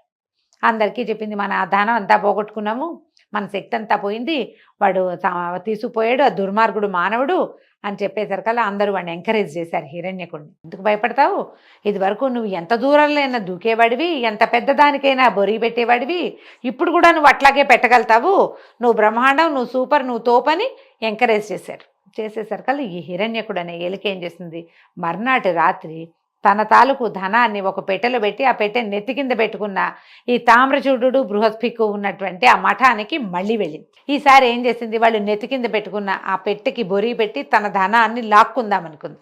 అది బొరి పెట్టేసరికల్లాని ఆయన లేచేశాడు. పళ్ళతో కొరికేసరికి లేచి గట్టిగా కొట్టేశాడు ఈ హిరణ్యకుడిని. మామూలుగా చావు దెబ్బ తగిలింది. ఎలుకలు మామూలుగా కర్రబెట్టి కొడితే చచ్చిపోతాయి. కాకపోతే దీనికి తోక తెగినంత పని అయ్యి, మెడ విరిగినంత పని అయ్యి ఎలాగోలాగా వచ్చి తన గుంటలో గోతులో పడింది. అప్పుడు తెలుసుకుంది ఏంటంటే, ధనం ఉన్ననాడు నాకున్న ధైర్యం కానీ బలం కానీ సాహసం కానీ ధనం లేనప్పుడు లేవు. నేను ఇంతకంటే పెద్ద పెద్ద పెట్టెలు కూడా బొరియలు పెట్టగలిగేదాన్ని, ఇప్పుడు పెట్టలేకపోయా, ఎందుకంటే నా దగ్గర ధనం లేదు. నా ధనాన్ని ఇంకొకటి అపహరించేశాడు, నేను వీక్ అయిపోయా. డబ్బులు లేవు అనగానే వీక్ అయిపోతాం అని, అందుకని నా ఓపిక అంతా పోయింది, ఇంకా నేను అక్కడ ఉండటం మానేశాను, వచ్చి ఇక్కడ కొండ మీద ఉంటున్నానని ఆ తనకి స్నేహితుడైన కపోతరాజుకి ఈ కథని హిరణ్యకుడు అనేటువంటి ఎలుక చెప్పిందట. ఇది చూడండి కథ ఎంత వింతగా ఉందో. మనుషులకి సంబంధించిన కథగానే దీన్ని మనం చెప్పుకోవాలి. ఎవరైనా సరే డబ్బు నీ వెనకాల దన్ను మనుషులు కానీ గుంపు కానీ ఉంటేనే మనం బలంగా ఉంటాం. ఒంటరి వ్యక్తులు కానీ నిర్ధనులు ధనం లేని వాళ్ళు కానీ బలంగా ఉండలేరు. వాళ్ళు దేన్ని ఎదుర్కోలేరు, సులువుగా ఓటమిని పొందుతారు, పరాజయం పాలవుతారు, ఓటమిని ఒప్పుకుంటారు కూడా. కానీ ఎవరి దగ్గర అయితే డబ్బు ఉంటుందో, బలం ఉంటుందో, వెనకాల మనుషులు ఉంటారో, దన్ను ఉంటుందో వాడు ఓడడు, ఓటమిని ఒప్పుకోడు, దేనికైనా ప్రయత్నం చేస్తాడు. ధనమూలమిదం జగత్. కాబట్టి మనిషి అన్న ప్రతివాడు సంపాదన పరుడుగా ఉండాలి. తన శక్తికి మించిన ధనాన్ని ప్రతివాడు నిల్వ చేసుకోవాలి. 10 రూపాయలు సంపాదించుకునేవాడు 25 రూపాయలు దాపరికంలో ఉండాలి. నెలకి 1,00,000 జీతం ఉన్నవాడి దగ్గర 10 లక్షలైనా నిలవ ఉండాలి. ఎప్పుడు నిలవ ఉన్న ధనమే మనకి బలంగా ఉంటుంది. కాబట్టి ధనాన్ని నిల్వ చేసుకోండి. అది మిమ్మల్ని ఆపత్ సమయాల్లో కాపాడుతుంది, ప్రమాదకర సమయాల్లో మీకు ఉపయోగపడుతుంది, మీకు ధైర్యాన్ని సాహసాన్ని నేర్పిస్తుంది. కాబట్టి ధనమో దన్నో రెండిట్లో ఏదో ఒక దాన్ని పెంచుకోవాలని రాజకుమారులకి విష్ణు శర్మ గారు ఈ కథను చెప్పాడు. కథ కంచికి మనం ఇంటికి.